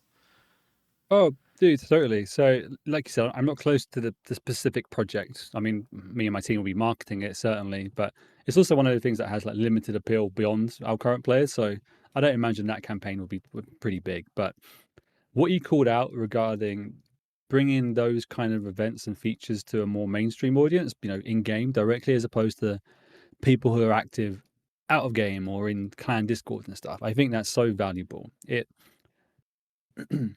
Clanning, being a part of a clan and being a part of communities is kind of what made me stick with RuneScape even way back then. Like I joined my first clan. I found the forums in 2004 and I joined my first clan. Soon thereafter, I became active in like clanning from that moment on. I can list off, you know, 5 clans that were really important to me. Like MBK, Natural Born Killers in like 2005. Then I joined Dragon Elites, similar, like quite a prominent clan on the forums around a similar time. 2005. Joined Holy crap, that's insane. I know. That's so far back. I was 12. Holy crap. I was 12 in IRC channels with people much God. older who thought it was hilarious to, you know, send me links to the sort of stuff you'd see in 2004, 2005 internet. And in fairness, it was hilarious. I can look back now and laugh a lot. Oh my God. But look, clanning is so important, Dan. It's community is what keeps me playing games. Yeah. I know that's not the same for everybody. You know, I don't want to get into it on this because I'm not well placed to do so. I'm too opinionated on it. But like, even post summit and the rain announcement regarding being very difficult to solo, you got people being like, "No, it should be easy to solo, or not easy, but way doable," which is almost counter to what we're talking about now, clanning and bingo. So let's focus on that. I don't want to take us too far astray, but it's more anything that I think incentivizes community building, clans, or whether you're a creator and building a community, or you just a group of like-minded players who want to establish a community but don't want to call yourself a clan with like a clan structure with a leader and stuff. I think it's great, and I want to see more and more of his tools. I would almost compare the impact of like a bingo feature to something like the collection log. I was going to say combat achievements, but that has rewards attached to it, so that's not a great example. But the collection log is just playing the game. Nothing really has changed other than you can document something, and it's almost given a new lease of life to existing content, because we haven't released anything new for it other than the clog, which is tied to whatever's really built into the game. And it's provided more emergent gameplay. It means that there's I think RuneScape's a game of goals. You set your goals and you play it and you try and achieve those goals. And I think adding this bingo system and giving clans and groups and tools to do so, it's just a really like, I can't think of another good analogy, but it's just really similar to something like that. I'm all in favor of giving players the tools and systems to make more fun for themselves using what's already there. And I'd love this expanded on. I'd love to see more clan like features added to help build out communities. I'd love to improve on like community finding tools. Currently, I think it's pretty janky. We closed the forums. It is what it is. We had to do it. There's clan recruitments on Discord. People post on Reddit. People go around in game, but the in-game tool's not amazing. You kind of have to be on the same game world to be invited. So anything we can do around there, I'm in full support of. I've got personal and like an emotional attachments to this type of stuff, man. Yeah. One of the is sort of a branch off of this conversation was just somebody on Reddit, I think, made a post of sort of like the yearly emails that you get of like all your statistics and stuff. They wanted something like that in game, like a menu of like the most random things. And a lot of this is probably not going to be able to be retroactively fitted, but like thinking of like how many steps you've taken in game and just millions of, tiles walked or whatever. And then you got like all the other statistics of like how many times you've died and everything else. And I think a page of that's like an additional tracker to kind of see like where you're at, I think could also just be it's another one of those sort of collection log things where it's like it's just directly in game. It's something else to kind of go for potentially. We're like, I'm gonna make 2 million steps in game this year, not IRL but in game. Like holy shit. But no, just like cool. Just goofy things like that. I think every little bit of that, people in RuneScape love it. Like we love number go up. We love seeing random statistics and things. So oh, totally. And we, when we used to do the data stream and stuff like that, we know that full well. Like we can make some real fun stories of that. Yeah. I can talk really quickly about the emails actually too, because I think doing anything by email, and it's just, there are so many things that could go wrong and can go wrong. What I will say is I think it's something like 97% of the players who are eligible to get one got one. But we also know that there are tons of people disappointed to miss out who maybe aren't aware that they've got the the wrong email set to receive something like that, or there could be an issue where they weren't opted in when they thought they were. All those little aspects too. Yeah. So because of that, we're getting to the point where I think it was 2 years ago we first experimented, because we saw how successful things like Spotify Wrapped were, and we did our own. And then I think players were quite forgiving that we couldn't get them out to everybody. And then we did them again last year. And then similarly, players were forgiving, but less so. But then this year, I think now we're at a point where if it's 3 years in a bounce and you haven't got it, your goodwill is probably run dry.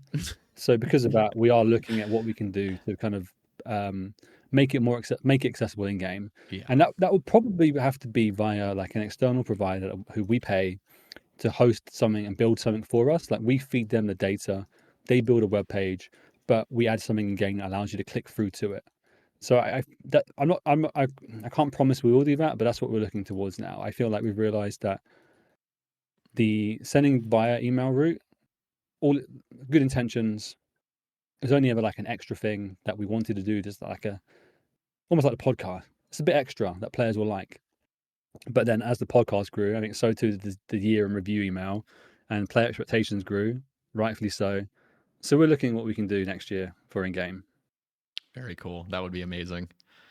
Okay, let's rest of the podcast. I want to talk about RuneFest, and then I want to talk about your plans going forward for this year. So last year we brought RuneFest back, and it took a couple of goes to do it because of the whole thing with insomnia, but we did it, and it was a resounding success.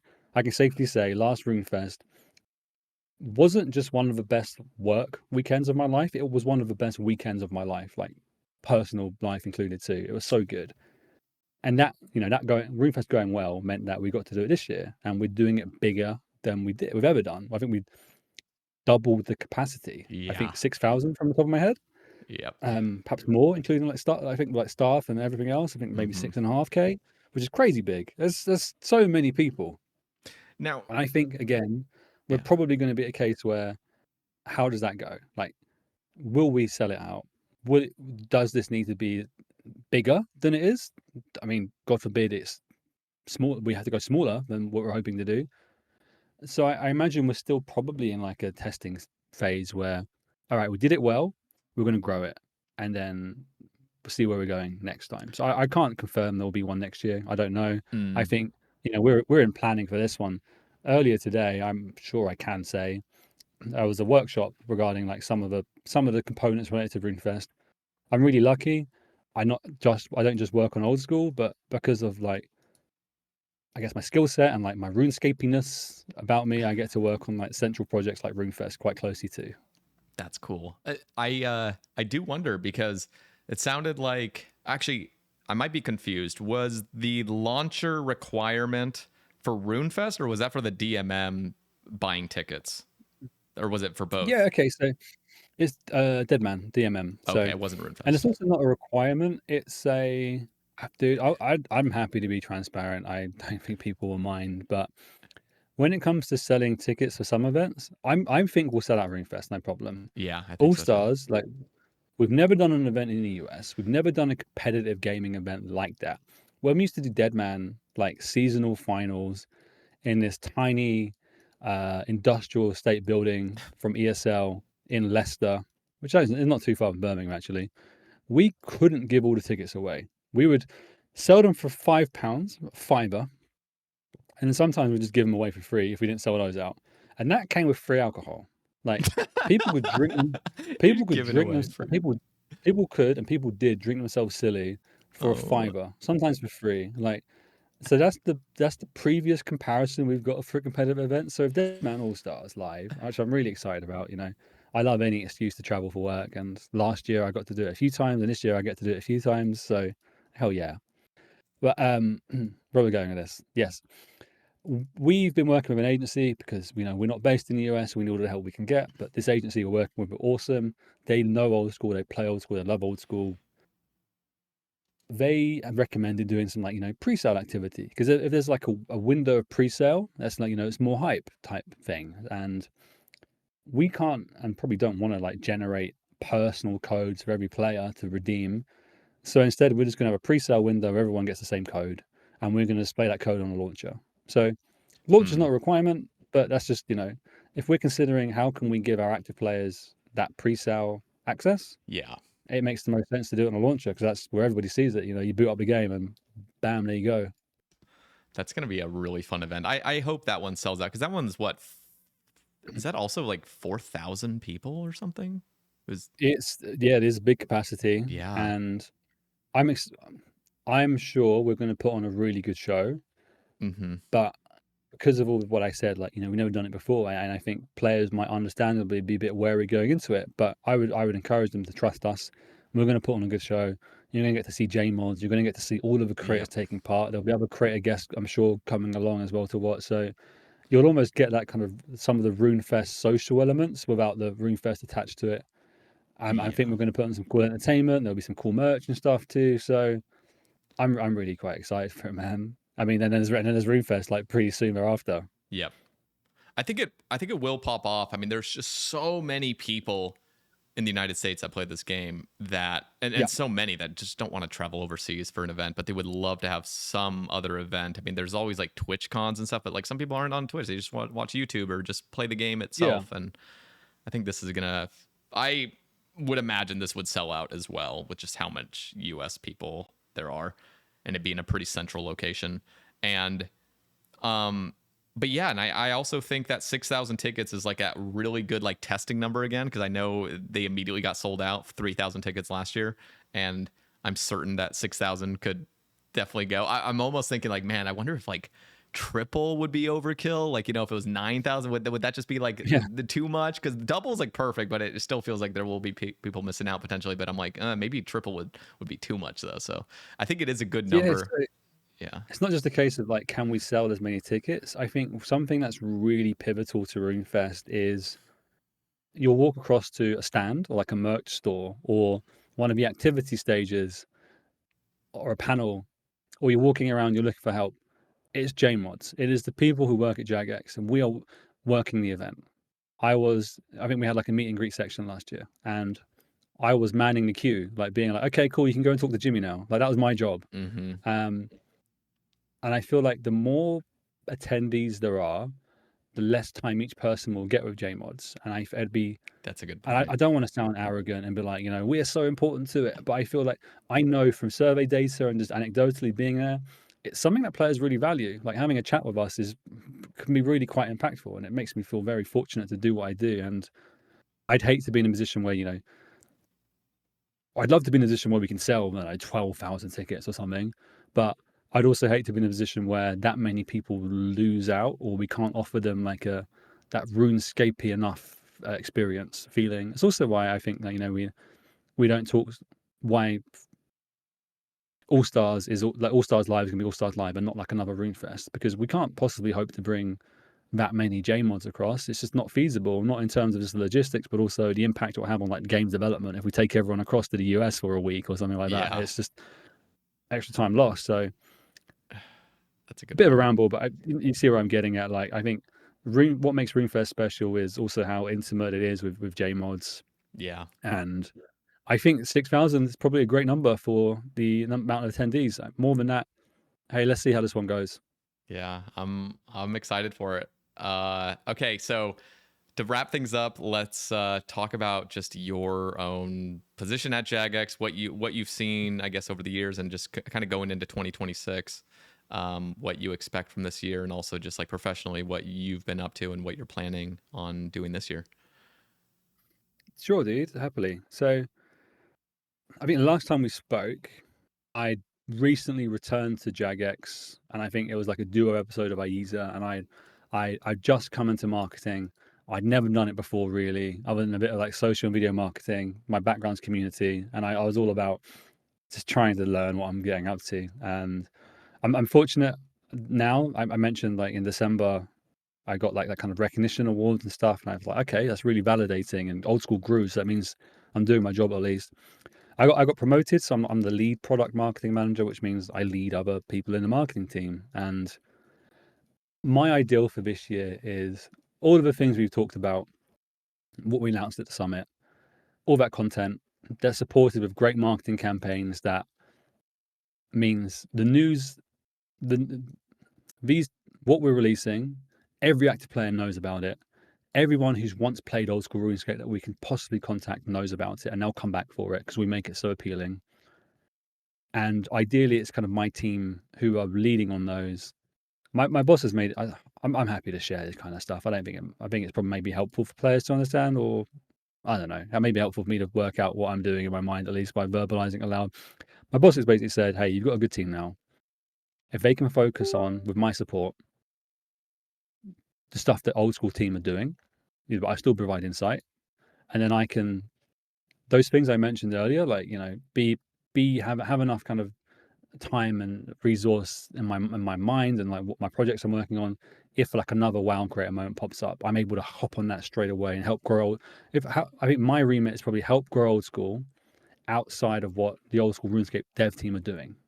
So those opportunities I've kind of listed through earlier, like looking at regions and other game campaigns and stuff like that, that's kind of, and the reciprocal subscription things, that's probably where my focus is going to be, alongside supporting my team to make sure that they're delivering amazing marketing campaigns to support what Old School RuneScape's doing. So that's like the job gist. I mean, my personal development, Jagex has been so good to me, and I know I sound like I'm just shilling hard, but I have to, because I'm there now. I first joined 10.5 years ago. I left and I came back. It's such a long time, and very lucky to do what I do. Very lucky to have got a good studio behind me. My boss has kind of laid out like more progression plans in front of me too. So I'm going to carry on just trying to do a good job for both Jagex and also for you guys, for the players. I think that's the basis of what I want to do, is just grow Old School, but do it in such a way that still feels Old School, doesn't change Old School. We're recently rolling out some like changes to how we brand stuff on like our news and socials, which use more game elements. And yeah, I want to make Old School more Old School and share how great Old School is with the wider gaming communities and prospective audiences and stuff like that. I think is the way to summarize it. And then outside of Old School RuneScape, doing what I can to support RuneFest, doing what I can to support Deadman All Stars Live, and just help out on all these franchise studio wide initiatives to the best of my ability. Make sure that we're offering really cool experiences for these people. I want to make the podcast bigger and better. Yeah. Like, again, my boss is like, no, Alec, I mean, it's a great podcast, but it's not your job to do this. Do it on the side when you have time. But I want to see how far we can grow. We've got like 1.5 million listens and views across all platforms for the 10 episodes thus far. Can we hit 5 million this year when we release new episodes? I don't know, but that seems like a really cool goal to aim for. And how do we grow season 2? Can we start bringing people over that's purely for it? So like bringing more American creators or people based in like Oz and New Zealand or something like that. Do we take the podcast on the road with us? I kind of mentioned, like, should we take it to Chicago with us and record some episodes there? Well, I don't know, man, but listen, those are more personal things. There's also I don't think you guys have taken advantage of it, at least on the official Old School channel, but shorts. I mean, you have perfect. So I mean, I'm trying to get myself to do it, but it's so much harder without face cams, because if you have a face cam, it's just immediate, like sucked into it. So you guys, I mean, you have so much content already. You have 10 episodes that can still be fully, turned into just like sliced up and turned into shorts. And I mean, you could get like easily 5 amazing shorts from each episode and publish those, and that'll just grow it as well. So I think beyond just flying other people out and getting some other even, because I think the exciting thing would be getting guests on, like, I'm just thinking like, hey, Jace, somebody that like very rare to have actually seen him in person. I think the only people that have seen him like at RuneFest,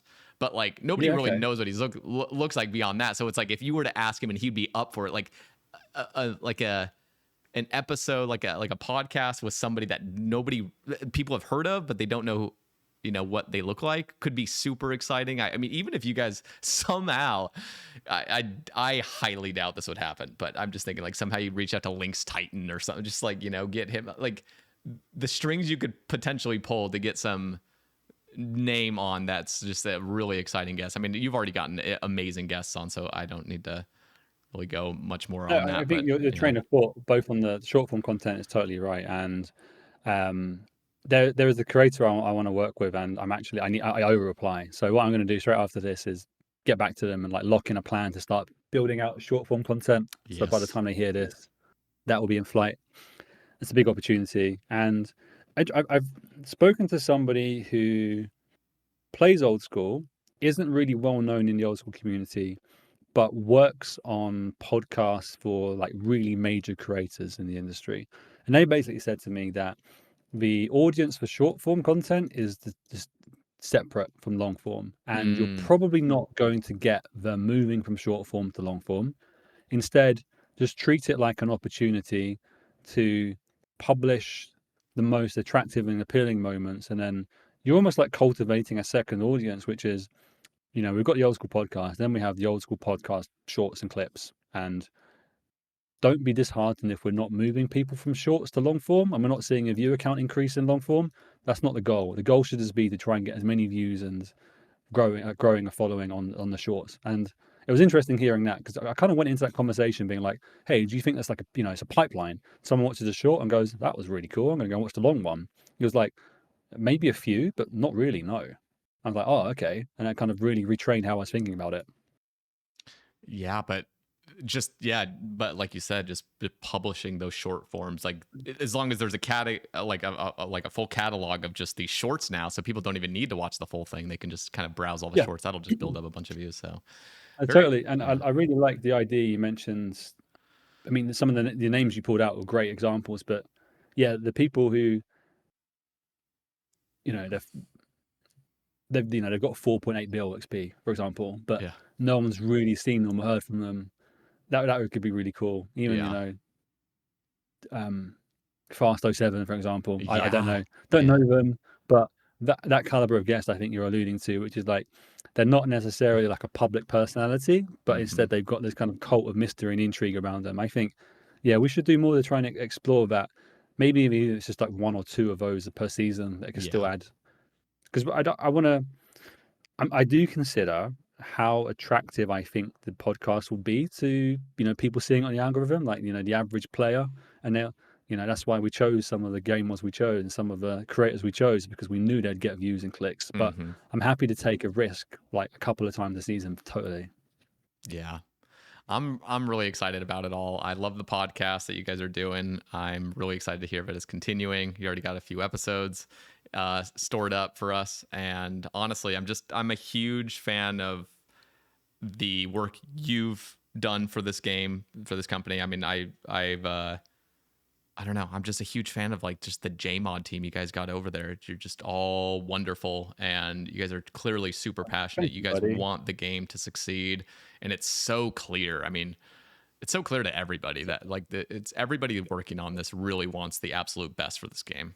So huge props. I pinch myself that I get to do it. I really appreciate you saying that. Like it's I'm so lucky to do what I do, and I mean we all are on the Old School team, and we're only a month in, or barely even a month in yet, and the motivation is still like absolutely sky high. And it's great to do that too, because a job like this one, because of the emotional investment and the emotional attachment to the game that I play and talk about and work on every day, it's not like a job I can just leave the building and then I don't think about it until tomorrow. It's something I think about all day long, every day. Yep. A lot of the friends I talk to play RuneScape, they're RuneScape players.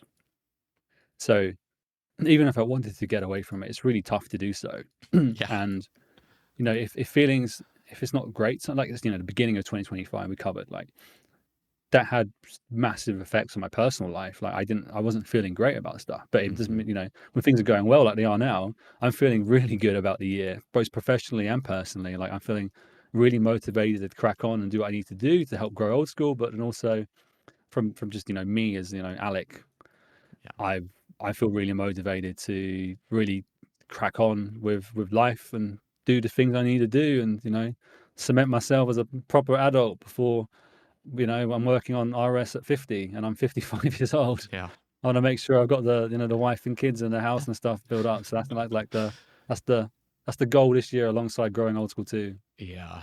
It's so cool. It's so exciting. I guess last thing I'll say as well, this just further praise, but like I remember 10 years ago, I mean, the name Jagex as like a gaming company, there was a lot of stains on it. Just when it came to RS3 being sort of like a fail, and then they had to launch OSRS, and then there's like issues with this, and then there's no player support and everything. And obviously player support's another thing you guys are working on still, but a lot of progress has been made obviously since 10 years. And you guys are doing great. But I just remember, and again, it's sort of like anecdotal, it's just my own personal feelings, but I remember thinking like, man, it's saying Jagex is just like, oh man, it's Jagex. Like, of course we have this company leading the game. But nowadays it's like, when you hear Jagex, there's so much more respect that's given. The game that is, 25 years old is the biggest it's ever been. That is such a remarkable achievement. And to have like maintained that and it's just continuously growing. It's so impressive. And then just all that you guys are doing behind the scenes to make the game better with mobile and with just player support and all these new updates. And then you guys get involved with creators and events and stuff. It's just, now I think of Jagex, and it's like a company that I'm like proud to say like runs RuneScape. So if, you know, it's anecdotal and everything, but I really do. I'm just so impressed, and I'm so happy that I'm a creator with this game and with this company. So well done. Dude, I feel the same way, mate. Like, Yeah. I feel a sense of, if I say I work for Jagex, I feel a sense of pride. And it's not as though I never have. I've always been proud of what I've done. But I think in previous podcasts, I spoke about the fact that, you know, every year we go and play in like a charity soccer tournament, and we play against, you know, PlayStation and Xbox, you know, EA, like big names. And I'm like, oh, well, I'm Jagex. But now I can, you know, as a studio, like you said, we've Dragon Wild's great launch, RuneScape kind of on the up and up, Old School, huge. And then as a company, I mentioned last year I was kind of looking at the industry and all the layoffs and studio cuts and stuff, and I was like, whoa, okay. I mean, could it ever affect us? But I open the Jagex careers page right now, and there's tons of listings. Like, we're growing. So Wow. So the cool. UK industry right now, like the UK games industry, it's a tough environment, but we're thriving. So I'm really, really proud of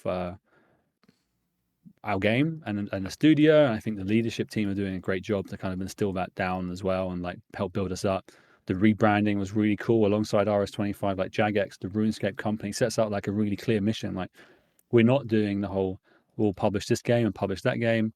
No, we're going to focus on RuneScape and build RuneScape as a name. Okay, we're proud of Old School RuneScape, we're proud of Jagex. Let's be proud of like the RuneScape franchise, and every game is part of it too. So, dude, 2026, I'm really, really excited about. So obviously, when you asked me to jump on, I was like, hell yeah, I want to give the chance to tell everyone else how excited I am. Yeah, it's always a pleasure, Alec.